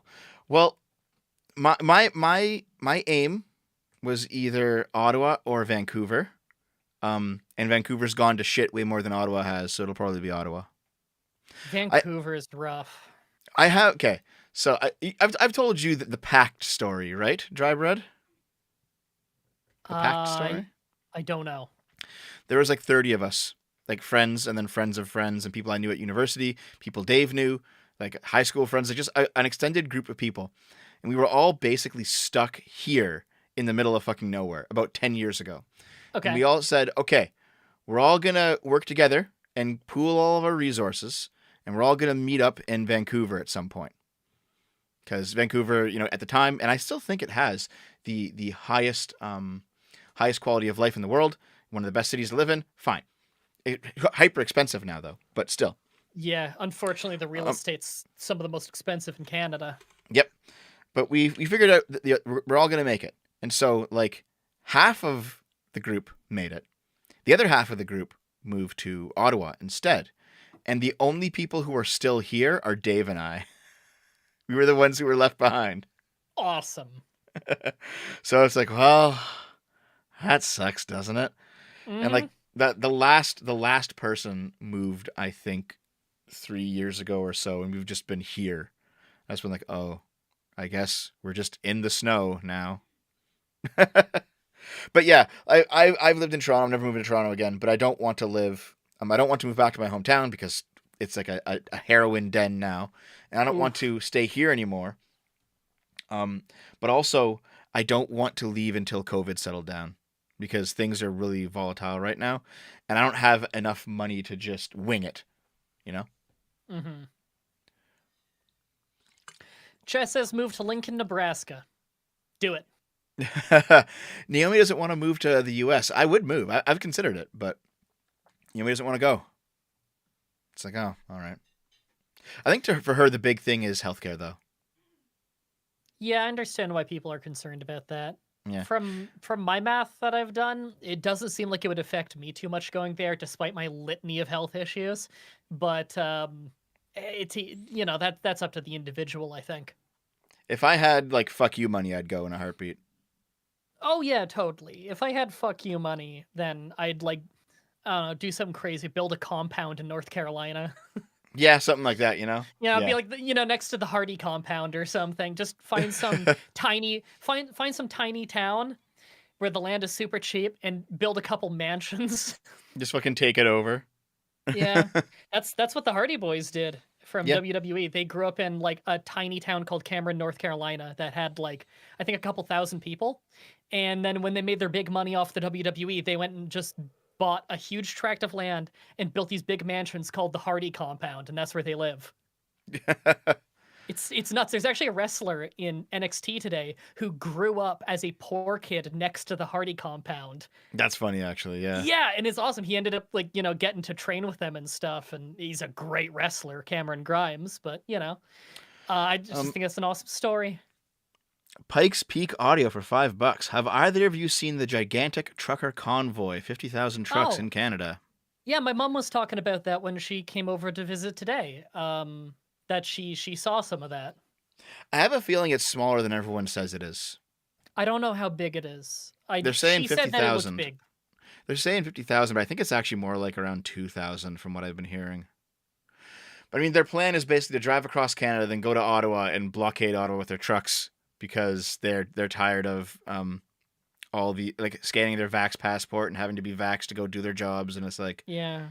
all right, fair enough. And You know, and I get it. Like if you're first of all, we are heavily reliant on trade with the United States for the obvious reason of we have a gigantic border with the richest nation in the world. It'd be kind of nuts if we didn't trade with them. hmm And just look, the truckers are not the people packing and unpacking the trucks. If a trucker has COVID and he drives into the country to drop off like his cargo, he's not the one unpacking the cargo. That's somebody who's already in the country. Also, if you're afraid of truckers bringing COVID into the country, I have some news. Canada already has COVID in the country. I think doesn't the prime minister have it right now? Like, Yes, yeah, it's so guys, stupid. guys, it's already here. The truckers coming in isn't going to give you more COVID. We spread it plenty between ourselves within our own nation.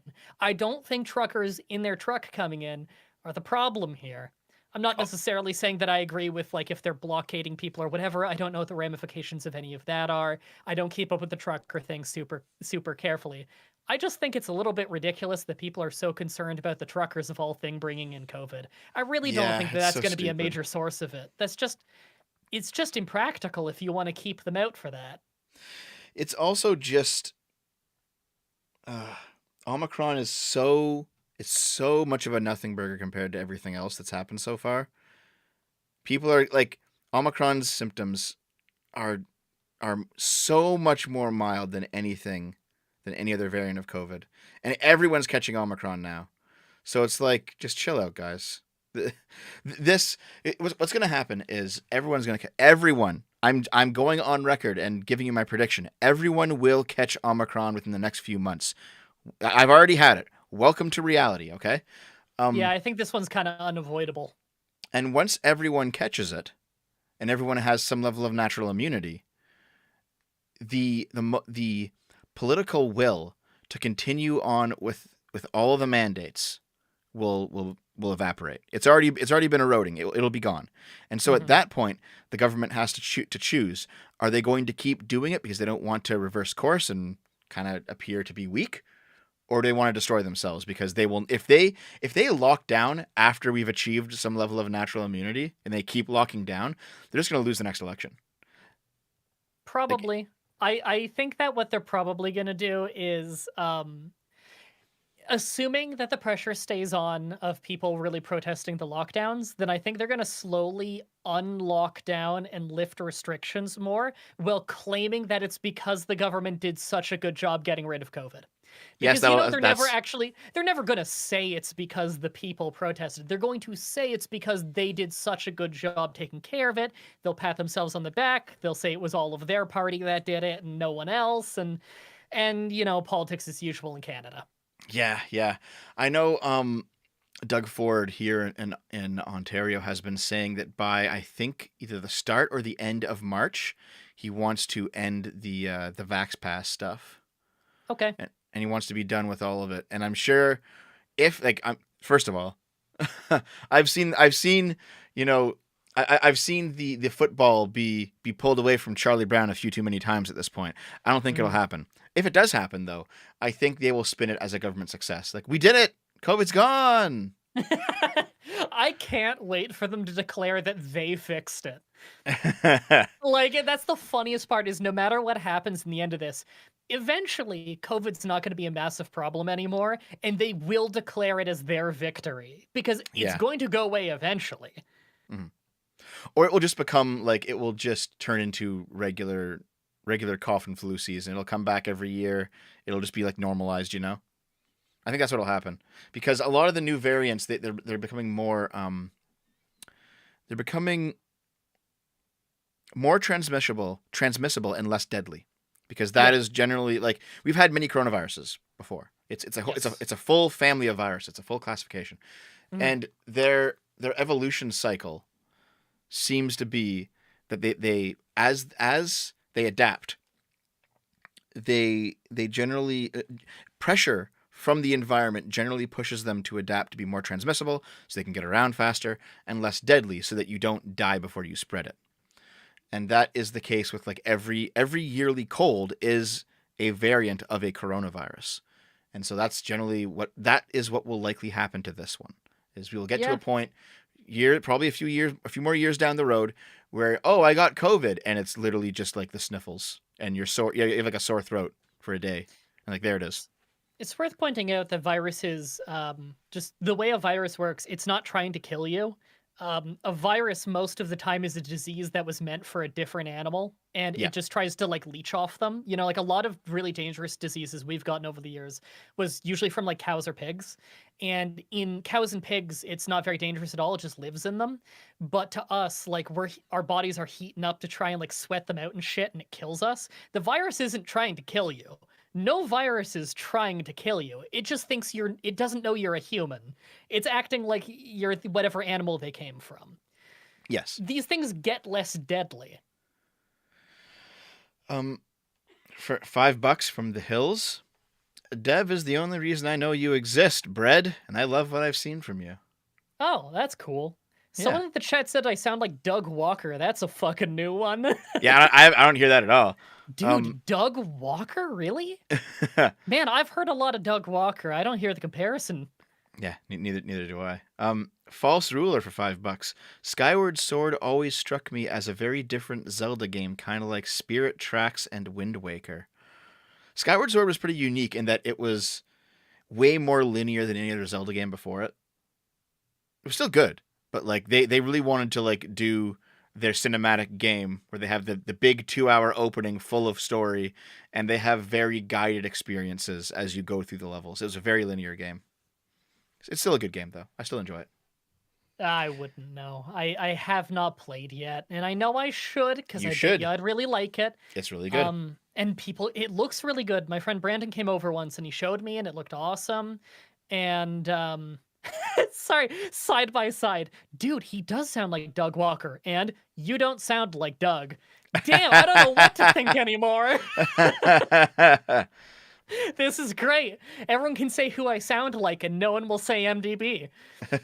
It's always so strange being in front of an audience who mostly doesn't know you. Mhm. Is No, it you sound more like Linkara? No Linkara. fucking Oh, way. the light bringer. The Lightbringer. I, Oh God. I was a big fan of his for many years. I think a lot of his reviews are fun. Like, yeah, people can be like, the skits are cringe or whatever. Fuck it, dude. It's the internet. They're having fun. They were having Yeah. fun. Who Yep. gives a shit? Why does everything have to be cringe and embarrassing? They looked like they had a fun time. Let's see here. Okay, the Geth Am I for just 10 old? bucks. Yes. I must just be So, old. so am I. So we're both just old. Geth asks, "What do you think of restructuring urban planning around Dunbar's number, making multiple small towns instead of major cities? Could it be a better society?" Um, the problem is you still need large cities. You still need they still serve a purpose. You don't need as many as we have. They don't need to be as poorly run as like San Francisco or something. But you can't just live in villages and have everyone live in villages. It's not going to work. The city exists for a reason. It's not just a hive of degeneracy, even though that's how the right likes to view it a lot. Yeah. Let's see. Let's keep There's scrolling. plenty of good people in Southern California, no matter how rough it seems, you know? Yeah, Lots of people get born there. They're not auto douches. that's true. JonTron was born there. He left though. Yeah. He took off. But he's also obsessed with New York, and I never understood that either, to be honest. Silvers for $5 says, "I think the whole COVID thing has exposed what POS people like Shoe on Head, Fantano, Ethan Klein, Amazing Atheist are, or rather what they have become." What happened to Amazing Atheist? I haven't, like... I haven't kept up with him, like, at all in a long time. He put a banana in his ass on stream. Okay, well, I heard about that back in the day, but even when I heard about that, I hadn't heard about him in ages. Either than him putting a banana in his ass. What's he been doing? So a lot of those like fedora tipping atheists from about 10 years ago, like they all had big channels. Steve Shives? Yeah, Steve Shives, like He's got me blocked. I'm sure you are too. I don't even fucking know, probably, to be honest. But Steve Shives, Amazing Atheist, um, uh, Jake and Hugo. It's now Jake and Hannah because Hugo transitioned. But like all of these big name atheist YouTubers, they're all wait, now. Wait. Jake and Hugo. Yes. Man, I feel like you unlocked a memory. I watched a little bit of them when they would do riffs on like those Jack Chick comics. Yes. That's what they got I famous remember for. those being Yeah. really fun. Okay, so, well, Hugo transitioned and is now Hannah. However, Okay. all of these channels are now, they've all abandoned the atheist thing, and they're all like hardcore socialist agitators now. Oh. Yeah, all of them. All. And they're all out there. They're talking about intersectionality and progressive values and how workers need to own the means of production. It's just, oh God, over and Oh. over and over and over and over and over and over and over and over, and that's what they do now. I know that the Amazing Atheist has just been making stuff on his channel and been slowly bleeding subs as people just kind of stop caring. Like I mentioned in a recent video, if you have a channel that's 10 years old, it's harder to keep going, like algorithmically, because you've been around for a while. People tend to like, newer, fresher channels, So if you have this big platform and you're already on a downward trend, you're just fucked, in my opinion. Steve Shives, I think Trump broke a lot of these people's brains because now they're all like hardcore communists. And actually, Hugo and Jake, that channel was abandoned, and they each started a side channel. So Jake has his streaming channel. Hannah has her streaming channel, and they sometimes cross over and talk to each other. And they occasionally revive the old brand, but they're generally just like doing the Twitch thing now, and they're Okay. getting way less viewers than they used to. Because That's a bummer. yeah, I mean, you look at so many people from the old days. They went from like edgy 20 somethings and now they're kind of like 35 and they're a little bit sad. Now, see, I'm 35, but I'm not sad. I enjoy what I do. But like, basically, they all basically caught Trump derangement syndrome, and they're just communists. And it's like, well, I don't want to, like, if I'm tuning in to see you dunk on Jack Chick comics. That's what I'm there for. Yeah, I'm there for fun, not to be preached at about my politics. Like yeah. if I'm there to see gameplay or a review or something, I don't want to hear about Trump constantly. Like I have a rule. It's a soft rule, but it's a rule in Game Boomers that I won't talk about politics. Now sometimes the conversation naturally goes there. I don't ban speaking about it in my chat, and I will talk about it if it's relevant. But I'm not just going to sit there and give a political lecture while playing a video game. Because Game Boomers is for gaming and SFO is for news and politics, sometimes Yeah. drama, like this sort of thing. So, yeah, a lot of people have just turned fucking nuts. And that's not to say that the right has been immune. There's been some fucking nutso people on the right too. Holy Oh, shit. I'm sure. Yeah. Everyone's turning crazy right now, man. I don't know what it is. Like, I don't know. I guess it's just everyone got so worked up about everything, and everyone had to pick sides and plant their feet in the ground about everything, and everyone started getting way more.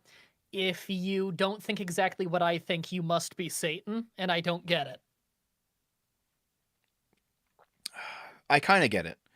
There was this assumption, in, let's say, the late 2000s.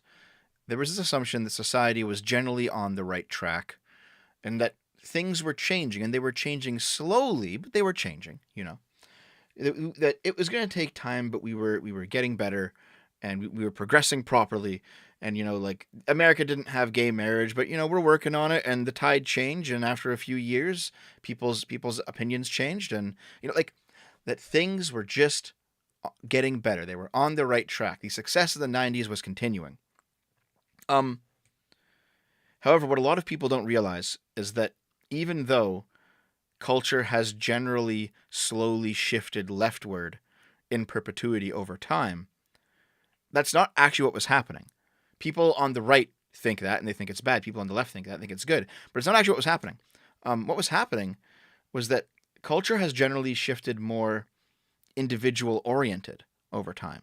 And when you're living in a very religious society, a very religious collectivist society, to make things more individualist probably means moving a little bit more leftward. However, we hit that point where going further left meant like racial collectivism or class collectivism or other kinds of ideologies like that. And so to continue being more individualist would mean taking more of a libertarian stance.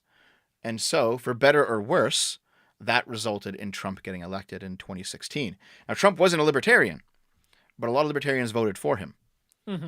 Um, and so I think when people on the left who have been used to a sense of progress that meant perpetual leftward trends saw this happen, they lost their fucking minds. They blew up.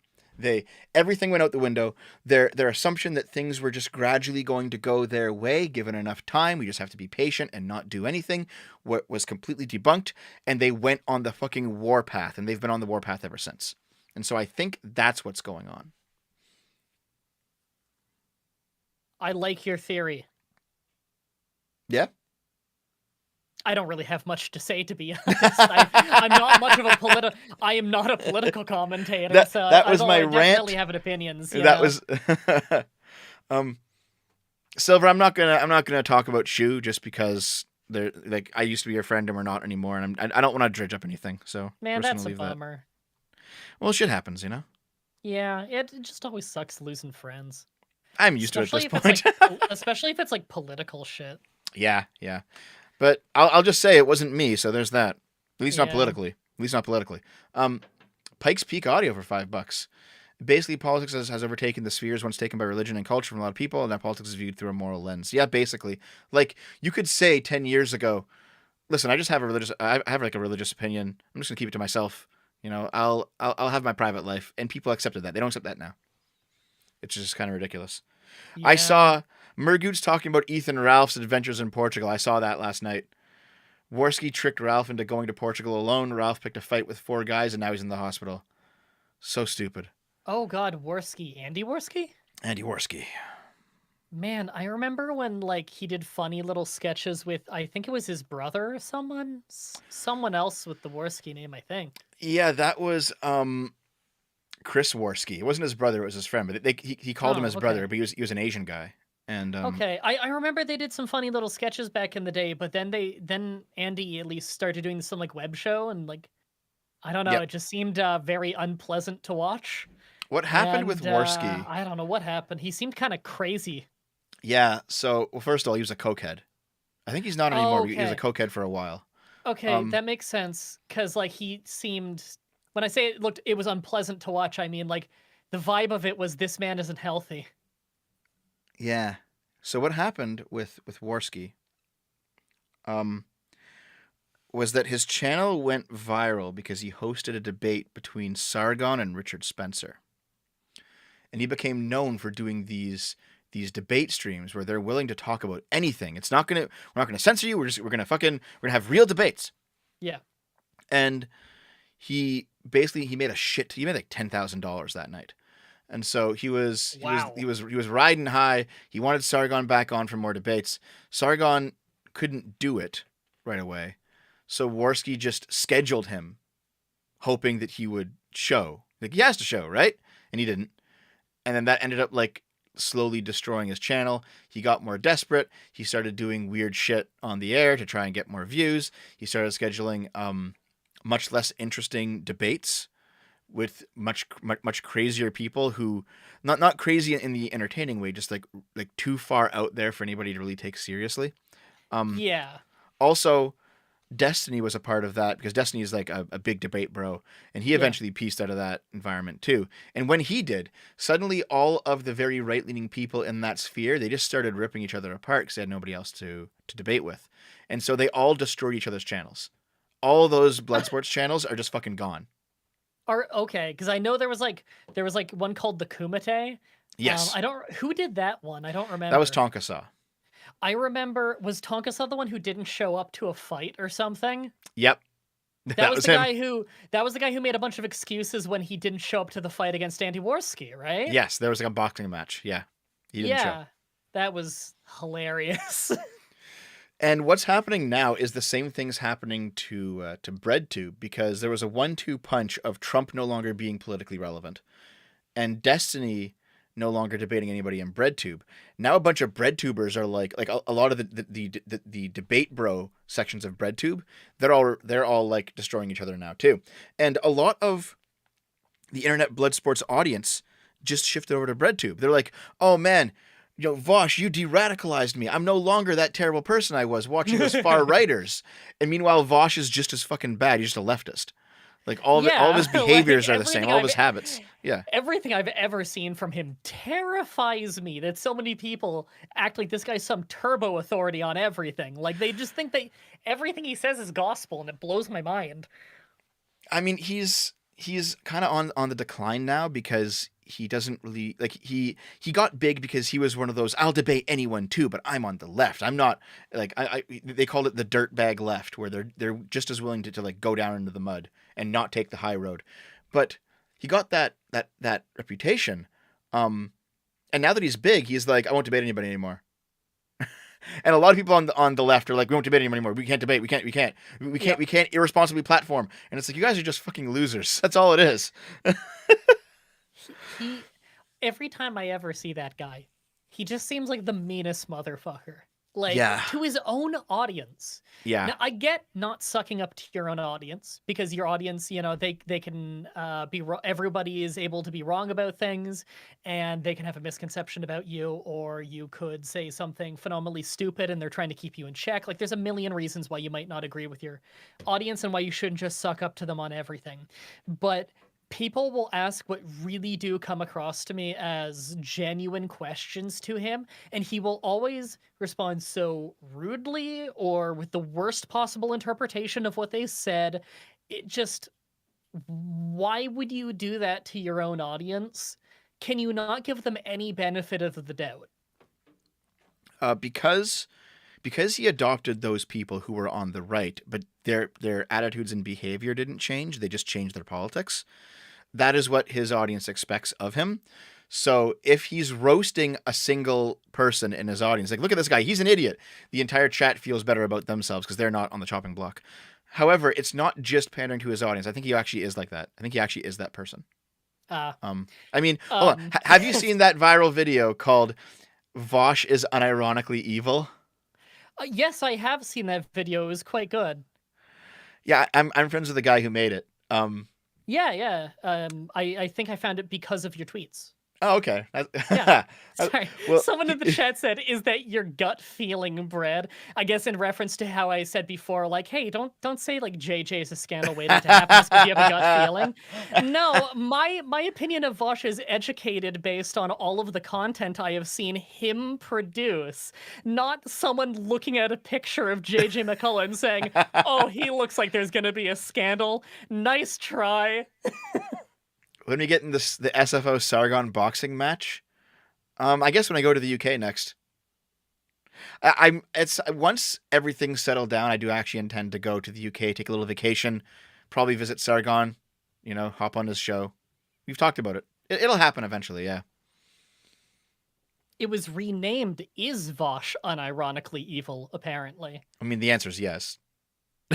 I mean, you're allowed to have an opinion, right? Uh, Aiden Paladin is still the same, says someone. Okay, hold on. Can you help me? Is this a meme? I've been seeing her tweet about how she's a monarchist now. Is this just a meme? she's a libertarian monarchist.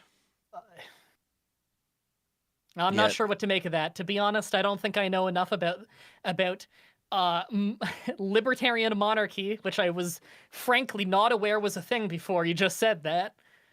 The idea is basically that a monarchist government is structured the exact same way as a corporation. It's just that the royalty is the CEO, and when the CEO dies, that he passes the corporation on to his kid as an owner.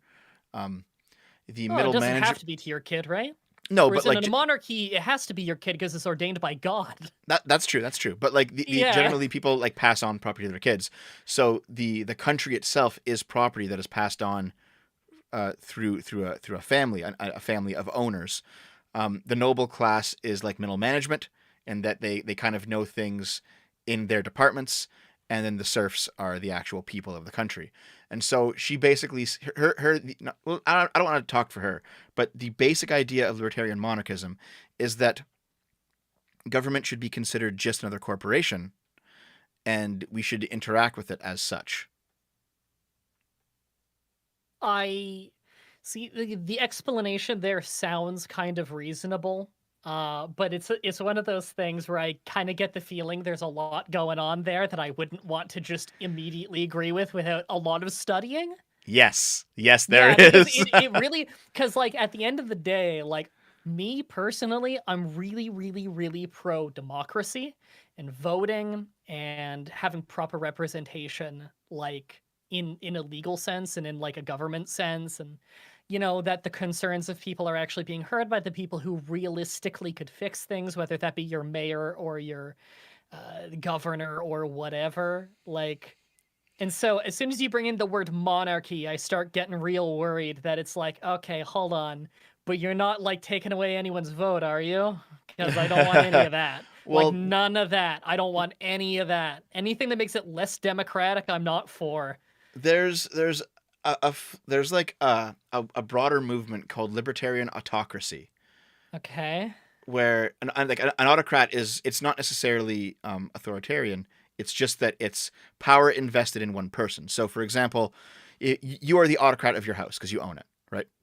So, I mean, well, Sure. also like your wife. But you In know a what I mean? hypothetical, not literally me. Yes. Yeah. The idea is like if you live in a house, you own the house. You are the autocrat of that house because all the power is within that domain is vested in one person. That person is you because you're the owner of it. A lot of businesses are autocratic because you have the owner. Unless you have like a publicly traded business, then it's a little bit different. But Of course. autocracy just means power invested in one person. That's all it means. It's not necessarily good or bad. Yeah. So you have libertarian autocracy, where the idea is that a well-trained ruler is going to be better at his job than relying on a mass of people who are largely uneducated about how to run a country, on relying on them to vote, basically. I remember thinking that in high school once. And then Same here. literally in high school, I remember like sitting down thinking, Wait, like, does monarchy actually work because you'd be trained to be the next guy in charge since birth? Like, does that actually work? And I thought about it a lot in high school. Of course, I knew almost nothing about politics in high school, so I'm sure it wasn't the most educated, mental conversation with myself in the world. However, at the time, I think I just came to the conclusion of, well, no, because if the person who's born and gets the role just because they were born for that role fucking sucks at it and is incompetent, then that would cause huge problems. And Mm-hmm. like, Yep. never rule out someone incompetent getting the job, especially if the job is ordained by God. Like, Yes. if you like the history of bad kings and just bad monarchs in general, you will never run out of books that talk about all these shitty monarchs the world has had. Yes, absolutely. Um, but the idea is basically, okay, you would not put a scientific consensus up to a vote. You would rely on the expertise of scientists. So why Yeah. wouldn't we do that when it comes to politics? Why wouldn't we rely on the expertise of professional politicians rather than voting for everything? That's their argument against democracy. And it's one of those things where there's probably something to it, but there's also probably a lot of bad things underneath it. Yeah, it's like okay, what you said there of the argument of like, hey, you wouldn't have your science all just run by public vote. I literally the argument I heard for communism in high school was democracy doesn't work. If you want to get a spaceship built, you would get scientists to do it, not just 100 random people that voted for decisions. And that just seems so fucking unbelievably apples to oranges that I don't even know if the comparison makes any sense. Like, Well, you I see, don't think it works that way. so you see, you can see a lot of people who make fun of the studies show, experts say headlines, right? And that's a meme Yeah. now. Um, and then you see a lot of people on the other side who are like, look at all these anti-intellectual, all these like, and it's like, hold on, you really only have two choices, really. You have the opinion of the many, which is democracy, or you have the opinion of the one. And the one can be the qualified, or the one can be the incompetent. But those are your choices. And Yeah, pretty so much. the reason that I generally like our current system of government is because it has a component of each. I I like can the see American that. system of government. The American system of government is pretty good because the president is he's the autocrat in a sense. You do vote for him, but he has an immense amount of power in one person. All right, Hmm. he is your philosopher king. Okay, then you have the House, and the House, even though it's gerrymandered and the electoral college isn't great, the House should represent the interests of just the raw mass of people, the voting populace. The Senate should represent regional interests. People keep complaining that senates, states that have 500,000 people in them have the same two seats that California does. And it's like, yes, that's how it should be. Because everyone living in California doesn't understand what life is like in Nebraska and vice versa. And so if everything were just based on popular vote, the people living in these smaller areas wouldn't ever get anything their way. They wouldn't ever have a real say in anything. So you Yeah, have to have but an they equal still weighting. matter. Yes. Um, and then you have the judiciary, which is explicitly set up to not be political because once you get on it, you're there for life. So all of these, there's basically the American system of government combines all of these other types of governments in such a way that it generally works. And I know that Hmm. my chat's gonna scream about this because they don't agree, but chat, you're wrong. Um, the problem with American democracy right now isn't an inherent failing in the system. It's not that, oh, gerrymandering is ruining everything, and oh, that can be a problem sometimes, or like, the Senate needs to be changed or the House needs to be changed. No, no. What's happening is that America is historically divided right now, and the divisions, the real divisions among the American people, are being reflected in the American political institutions. If there were more of a consensus on what to do, you would see that bear out in the House and in the Senate, I think. Hmm. So it seems to be the case that the American system right now is working exactly as intended, and that people are just really, really divided right now. I can agree that people are real fucking divided, that's for sure. Yes. Jesus. Something you were saying earlier too about how the president has not unchecked power, obviously, but like the most power in it. It's crazy Mhm. that in Canada, the prime minister has so much more power than a president does in America in terms of over his own party. Like how in Canada, the prime minister gets to decide every single member of their own party. They're allowed to kick out anybody for no stated reason. You Yes. couldn't do that in the United States. You know, like if Trump is the president and the Republican Party is in and everything, he can't just make somebody not a Republican. He doesn't actually have the power to do that. But in Canada, you do. In Canada, Justin Trudeau, he is the head of the Liberal Party. As party head, he's allowed to kick anybody out, even though they pay their money. You got to pay money to be Yes. in the party. Yeah. He can kick you out and he doesn't need to give you a reason why. That is just legal here. Yeah. It's Well, very strange. he can't remove you from your seat though. Like if you're elected, Correct. you still have your Yeah. seat. You could become an independent through that. That's happened. Yep. But they're gonna run somebody against you in the next election. Cry me a river. I wasn't Yeah. crying about it. I was just talking. Sorry. Maybe that was responding to something else in the chat. I think people think that I'm complaining about how it works here. No, I'm just talking about differences, man. Someone Yeah. earlier said, like, not gonna lie, it's cringe hearing two people who clearly didn't study political sciences or political philosophy talk about this. Dude, I just showed up to catch up with my friend, okay? Like, at I no feel- point, where in this stream does it say that these are political experts talking politics? Are you looking at the top left of the screen Well, to be at fair, my I am. picture of my cat? Are you looking at the picture of, do I look like a professional political YouTuber to you?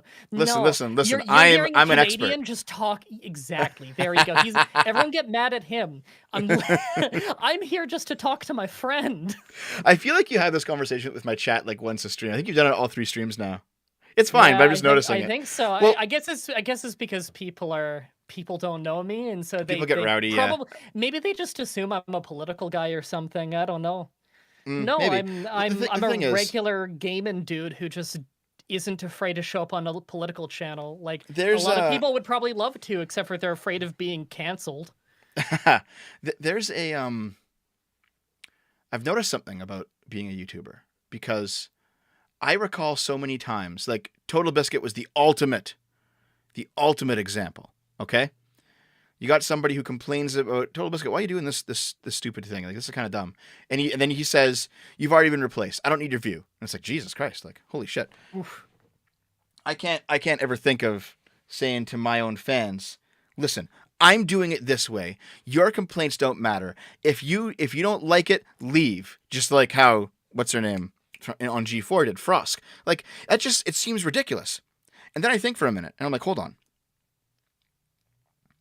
Because there are people who will take that to its extreme, who will say, listen, I want you to do this and say this and make this video and do this stream and play this game and do Yep. things exactly the way that I want you to do them. And if you don't, Crazy. then that means, you know what? You've changed. You've gotten too big for your own good. You've got an ego now. Like, and it's like, hold the fucking phone, guys. Like, there's a middle ground here. Just because I don't want to do or don't want to say the things that you want me to do and say doesn't mean that I have an ego. You know? Like, Yeah. there's people who definitely take that way too fucking far. I agree. It's ridiculous. It's your fucking show. You can do what you want with your show. You don't need to answer to anybody. And like I've gotten tons of people who've tried to boss me around on how to do my stuff, and it's like this is none of your business. Yeah. Like I've had people tell me to stop doing Game Boomers. It doesn't get the views and it doesn't get the same amount of money. And I should just devote myself fully to SFO. And I'm just like, no. No, fuck that. Yeah. If you're having fun, you're having fun. Who gives a shit? Yeah. Like I cross promote because it's my platform. If you don't want to watch Game Boomers, you don't have to. But here's the thing. You have somebody like Frost who's like, if you don't like it, don't watch it. Peace. And then like her entire channel career falls apart because she's nuked everything and she's just being a bitch about it. And then for me, no, I'm standing by that. I'm standing by that. For me, it's like the sentiment is the same. If you don't like my gaming stuff, don't watch it. If you don't like my politics stuff, don't watch it. But I'm not saying that out of a position of hatred towards my own audience. I'm saying it out of a position of this is what I want to do.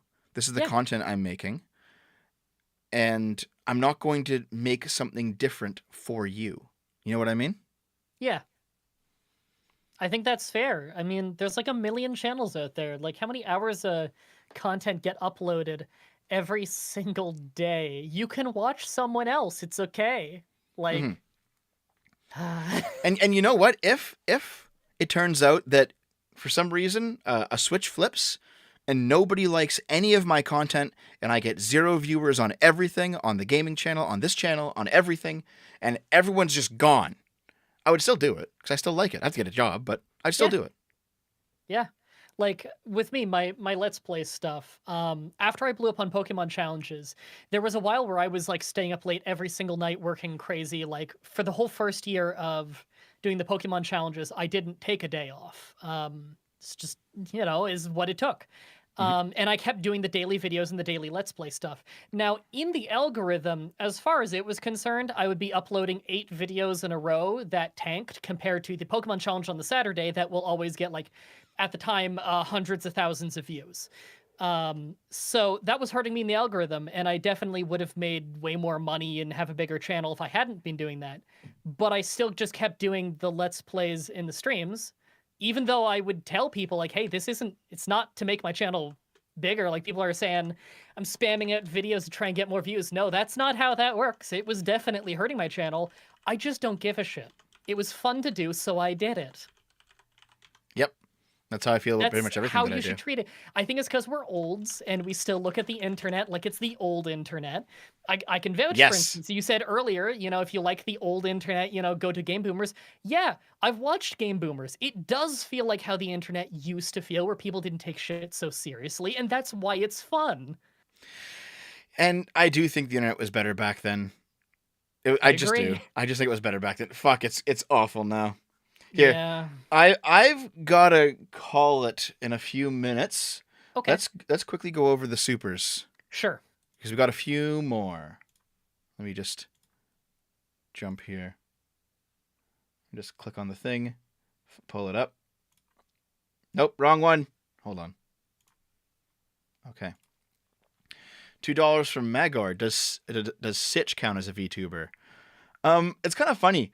I keep seeing this now that VTubing has. I think it's probably reached its highest point at this point. But I keep seeing stuff like, the annoying orange or whatever his name was the original VTuber, Oh. Oh, and that's I'm like, funny. Yeah, that's I yeah, kind of see it. I kind of see it. yeah, yeah. Um, K Row for $5. A fun little exercise is looking into the early 1900s with the rise of populism under Theodore Roosevelt and the subsequent issues under FDR. You see, I'm not a big believer in like history being cyclical, but you can definitely like history doesn't repeat, but it rhymes. I think that's the phrase I'm looking for.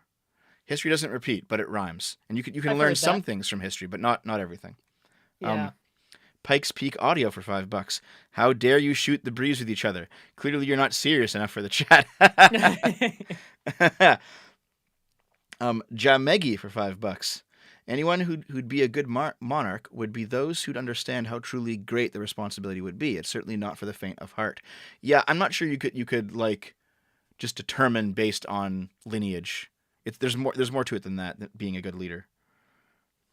Um, Max Headroom was the first VTuber. I like that. God, uh, Max Headroom. That was fuck. That's old. yeah. Let's see. You see here. Shoesington for $5. What are my thoughts on Armored Skeptic? He was a nice guy back in the day. I messaged him like maybe a year ago, and it was just like hi, and he said like hi, and that was it. Like there's not much there anymore. But he does pretty good content now. He basically shifted after breaking up with Shoe on Head. He shifted away from politics, and now he does like conspiracy videos. So he talks about like Bigfoot sightings or how the pyramids were built, shit like that, right? Like kind of goofy shit, but they're good videos. They're pretty funny. So he's doing well for himself. I'm happy he's doing well. It's a shame that he took down all those movie reviews. Understandable. Yeah, Awkward with that up with your ex and everything. I get it. It's yeah. just a shame whenever someone deletes old videos because those are pretty fun. See, I still have a copy of every video we've ever done. I have like the Yeah, we've talked about 2009. this. Yeah. Yeah, I have the 2009 anime reviews, the SFO anime reviews from fucking 13 years ago. I still have those on a hard drive somewhere. I gotta upload them. I keep saying I gotta do it. I gotta do it. Um, Dev, not all colds are coronaviruses. Some of them are rhinoviruses. Yeah, that's true. Coronavirus is just like a classification of virus. There's like a family of them, but hmm a lot of colds come from the coronavirus or a coronavirus. Um, when I was a wee lad, I used to watch The Amazing Atheist and Angry Aussie. Boy, those two have gone off the rails. Yep, they have.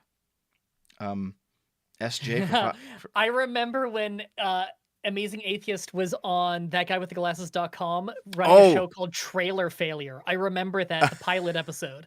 I watched that. I didn't know who he was and why people were so angry about him. It's like, well, that was an okay little show.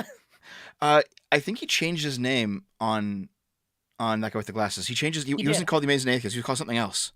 I I can't think he remember it. might have just been called Trailer Failure. I don't know. Nope, he was called The Distressed Watcher. The Distressed Watcher. God, you're like unlocking the old memories. I like this. Yeah, so he changed his name because that guy with the glasses didn't want his atheist content, even though it was like blowing up at the time. It's weird to think how much things have changed. Yeah, yeah. Um, SJ for $5. Labor organizes to protest Big Pharma. The left goes wild in opposition. Yeah, that's going to be a thing that I have to get into at some point. Um, it's going to sound strange, but it is true, and I have a lot of the academic knowledge to back it up at this point. Pretty much all of the various fascist governments end up coming out of labor movements, out of unions specifically. And there's like a philosophical reason as to why that's the case, but that'll be a future video. Um, Ooh. Dylan Killen for $5. Only those invested in America should vote in America. The founders would have happily thrown out voting if it ensured more liberty. Yeah, Thrown out voting? this is another conversation that I've heard, and I understand and respect the arguments, but I don't agree with them. The idea is voting shouldn't be given to everybody, and some people think that voting shouldn't be given to soldiers because why should somebody who is not going to war be allowed to vote on whether or not soldiers go to war? They don't have anything at stake. It's like, okay, yeah, fair enough. I understand. And then you have the other argument: only landowners should be able to vote. And that point of view is, why should people who don't have that level of investment in a country be allowed to vote in what the country does? Because the overarching theme here is that people who have nothing tend to vote themselves other people's money. Yeah.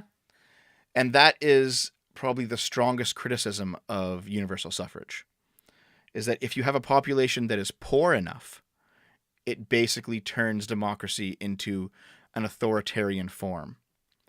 Okay.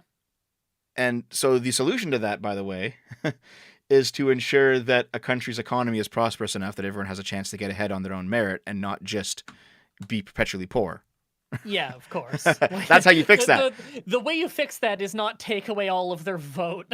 Yeah, let's give them even less. That'll fix it. Yeah, yeah. And there are some people who say that only those who contribute taxes to a country should vote. So if you get more benefits from taxation than you do pay in taxes, you shouldn't be able to vote that year. So if you fill out your tax form and you get money back, that means you don't get to vote. And it's like these are all variations on the same idea that you should have an investment in a country to be able to vote in that country, which is the same as owning stock in a company. This gets back to the more libertarian side of things, where you can vote how a country operates if you own stock in it. And so you should have stake in a country to be able to vote in that country. And the main reason I think that this doesn't quite line up is because countries or corporations don't have the monopoly on force the way that states do. A state can come with a gun and force you to do things, even inside your own house. A company can't do that. Yeah, So it's different. It's not the same thing. it's a super company. Let's see here. It's when sorry, how do I even word? English is hard. Are you actually like a French first guy? No, that's the problem. Okay. No, English is just hard, man. Uh, fuck me. What was I gonna say? I forgot it. It probably didn't matter. That's all the Oh super no, chats. right. Oh, Everyone should have. I generally think everyone should have the right to vote because you're born in a country, right? So you're a citizen of that country. Them's the rules. And so if the rules are if you're born there, then you're a citizen. Then as a citizen, you have to pay their tax because you live there. Now, you never got to choose to pay the tax of any of the government services or whatever. That's simply something you're saddled with. That was never consensual, but it's kind of understandable as a small-ish fee so that all of society runs. However, if they're going to tax you, you need representation, and the representation's the vote. You were born there, and they decided that the rules are that you have to pay up if you're born there. So the rules also have to be you're allowed to vote if you're paying. I think that's fair. yeah. But see, I think the people who believe that if you get money back in taxes, then you shouldn't be able to vote, that kind of logically flows from that position. What? Well, yeah, so Wait, think about do it. people think that? Yes. Huh. So the idea is if you do your taxes at the end of the year Okay. and you get back more money from the government than you have put in taxation, so you get a return, then you Okay. shouldn't be able to vote for that year. But you were still there. They still made you go through all that shit. You Yeah, still had to but file all your taxes on your expense for them to tell you that. that's true. But the They general made you do it. that's true. That's true. But you like if your point is that no taxation without representation, well, in that case, you weren't taxed. You actually got given money back from the government. You weren't That actually is taxed for true. anything. So I think that's where a lot of this stuff comes from, is that there's a class of people, and of course they're all poor people, who don't actually contribute to how the nation runs in terms of taxation. So why should they be able to vote where that money goes? And I that's guess the core of the criticism, that people tend to vote themselves other people's money. I think that makes sense. I guess my response to that would just be that they still need the vote because they still live here and their voice does need to be heard in some fashion.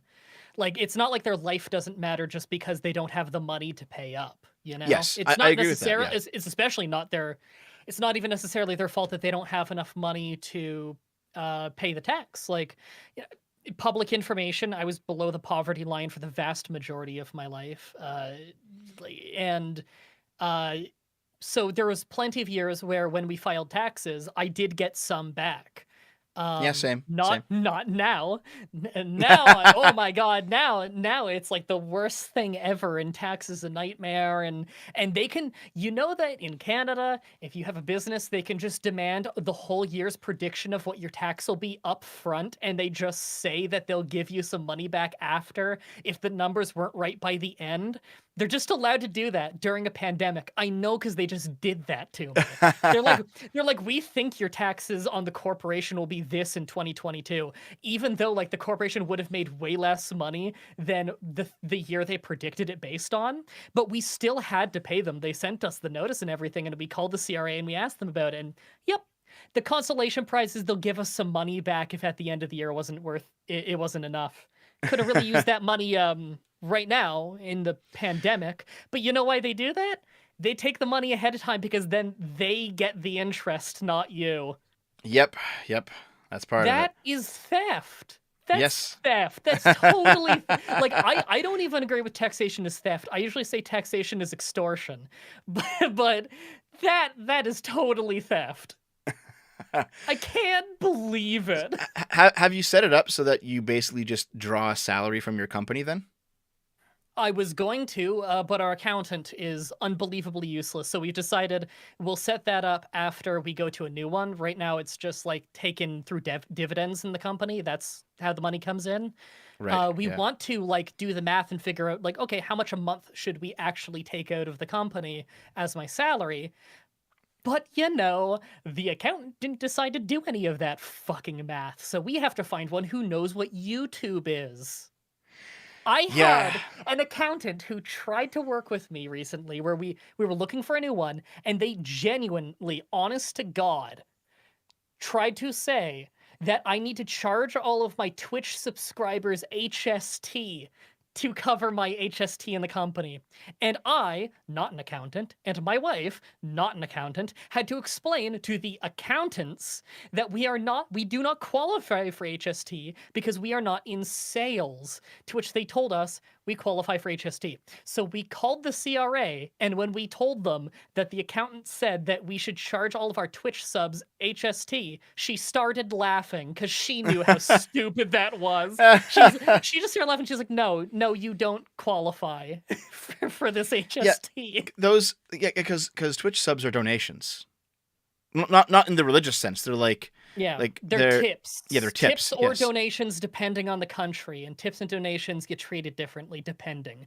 Now, the Yeah. crazy thing is, I had been told before that in Canada they're tips, so they are taxed. When I called the CRA, she said they're donations and they aren't taxed. Oh. But I got taxed on all of mine before. Was I not supposed to pay that? Did I overpay? I don't know. I I don't. legit Yeah. don't I don't know. know either. Because when I said on Twitter after, I was like, the CRA person told me that I wasn't supposed to be paying tax on that. Someone then came at me with a picture, or sorry, a link to like an official Canadian government website thing that said that donations on Twitch are taxed. So fuck, dude, I don't know. Even the CRA don't know. So yeah, we are past 4, and I had to go at 4, so it's probably time for Sorry. us. No, it's fine. It's fine. It'll be time for us to go. So I pinned Dry Bread's channel Oh, thank in you. the chat. So everyone go follow him. Go follow my Game Boomers as well over on Twitch. That's my gaming channel. And Hey, you do that too. yeah, I think I have. Yeah, I'm trying to think of what else I have to say. I didn't know Oh we both yes, do that. in like 2 to 3 hours, Dave and I are going to be streaming on the gaming channel. Charles Barkley, Shut Up and Jam Gaiden. Have you heard of that Ooh, game? I have heard of it, but I haven't seen it. I have a vague notion of what it is. Yeah, it's an RPG Maker game from 2008 that is a sequel to Space Jam. It's official, isn't it? And the whole point of it is that in the year 2041, Charles Barkley performed a chaos dunk and killed several million people. And so basketball has been outlawed. Oh, okay. So we're playing that game tonight. So here, you know what? I'll drop it in the chat. Sorry, it killed 7 million people? Yes. That's a chaos dunk, right? Man, maybe maybe we should ban basketball. Hey, Canadian invention. Hey. And you play as Charles Barkley, and Michael Jordan, he's like a basketball narc. He turned coat, and so he works for the government. Didn't he actually play baseball for a few years? Yes. Was that the same guy? Oh, you see, if you play a different sport, you're a turncoat. Mm. So it's a sequel to Space Jam because the b-ball powers of the Monstars are involved in the story. So it's a great game. I'm playing it in between 2 to 3 hours on my Twitch channel. All my streams on Twitch get uploaded to YouTube, the Game Boomers YouTube after the fact. So I'll be doing that in a little bit. I have to go eat and do a couple other errands. I have to go out and come back, so I got to go now. But thanks for talking with me again, Mah-Dry-Bread. Like we talk a fair amount in private sometimes, but not so much in public. Yeah, we got to more. I've just been so fucking busy. I'm getting less busy. Same. We can do more stuff. I swear to God, we can do more stuff. Yeah, we'll figure stuff out. We'll figure stuff out. But yeah, go sub to Dry Bread, everyone. And Yay. I'll see you guys later. Have a good one.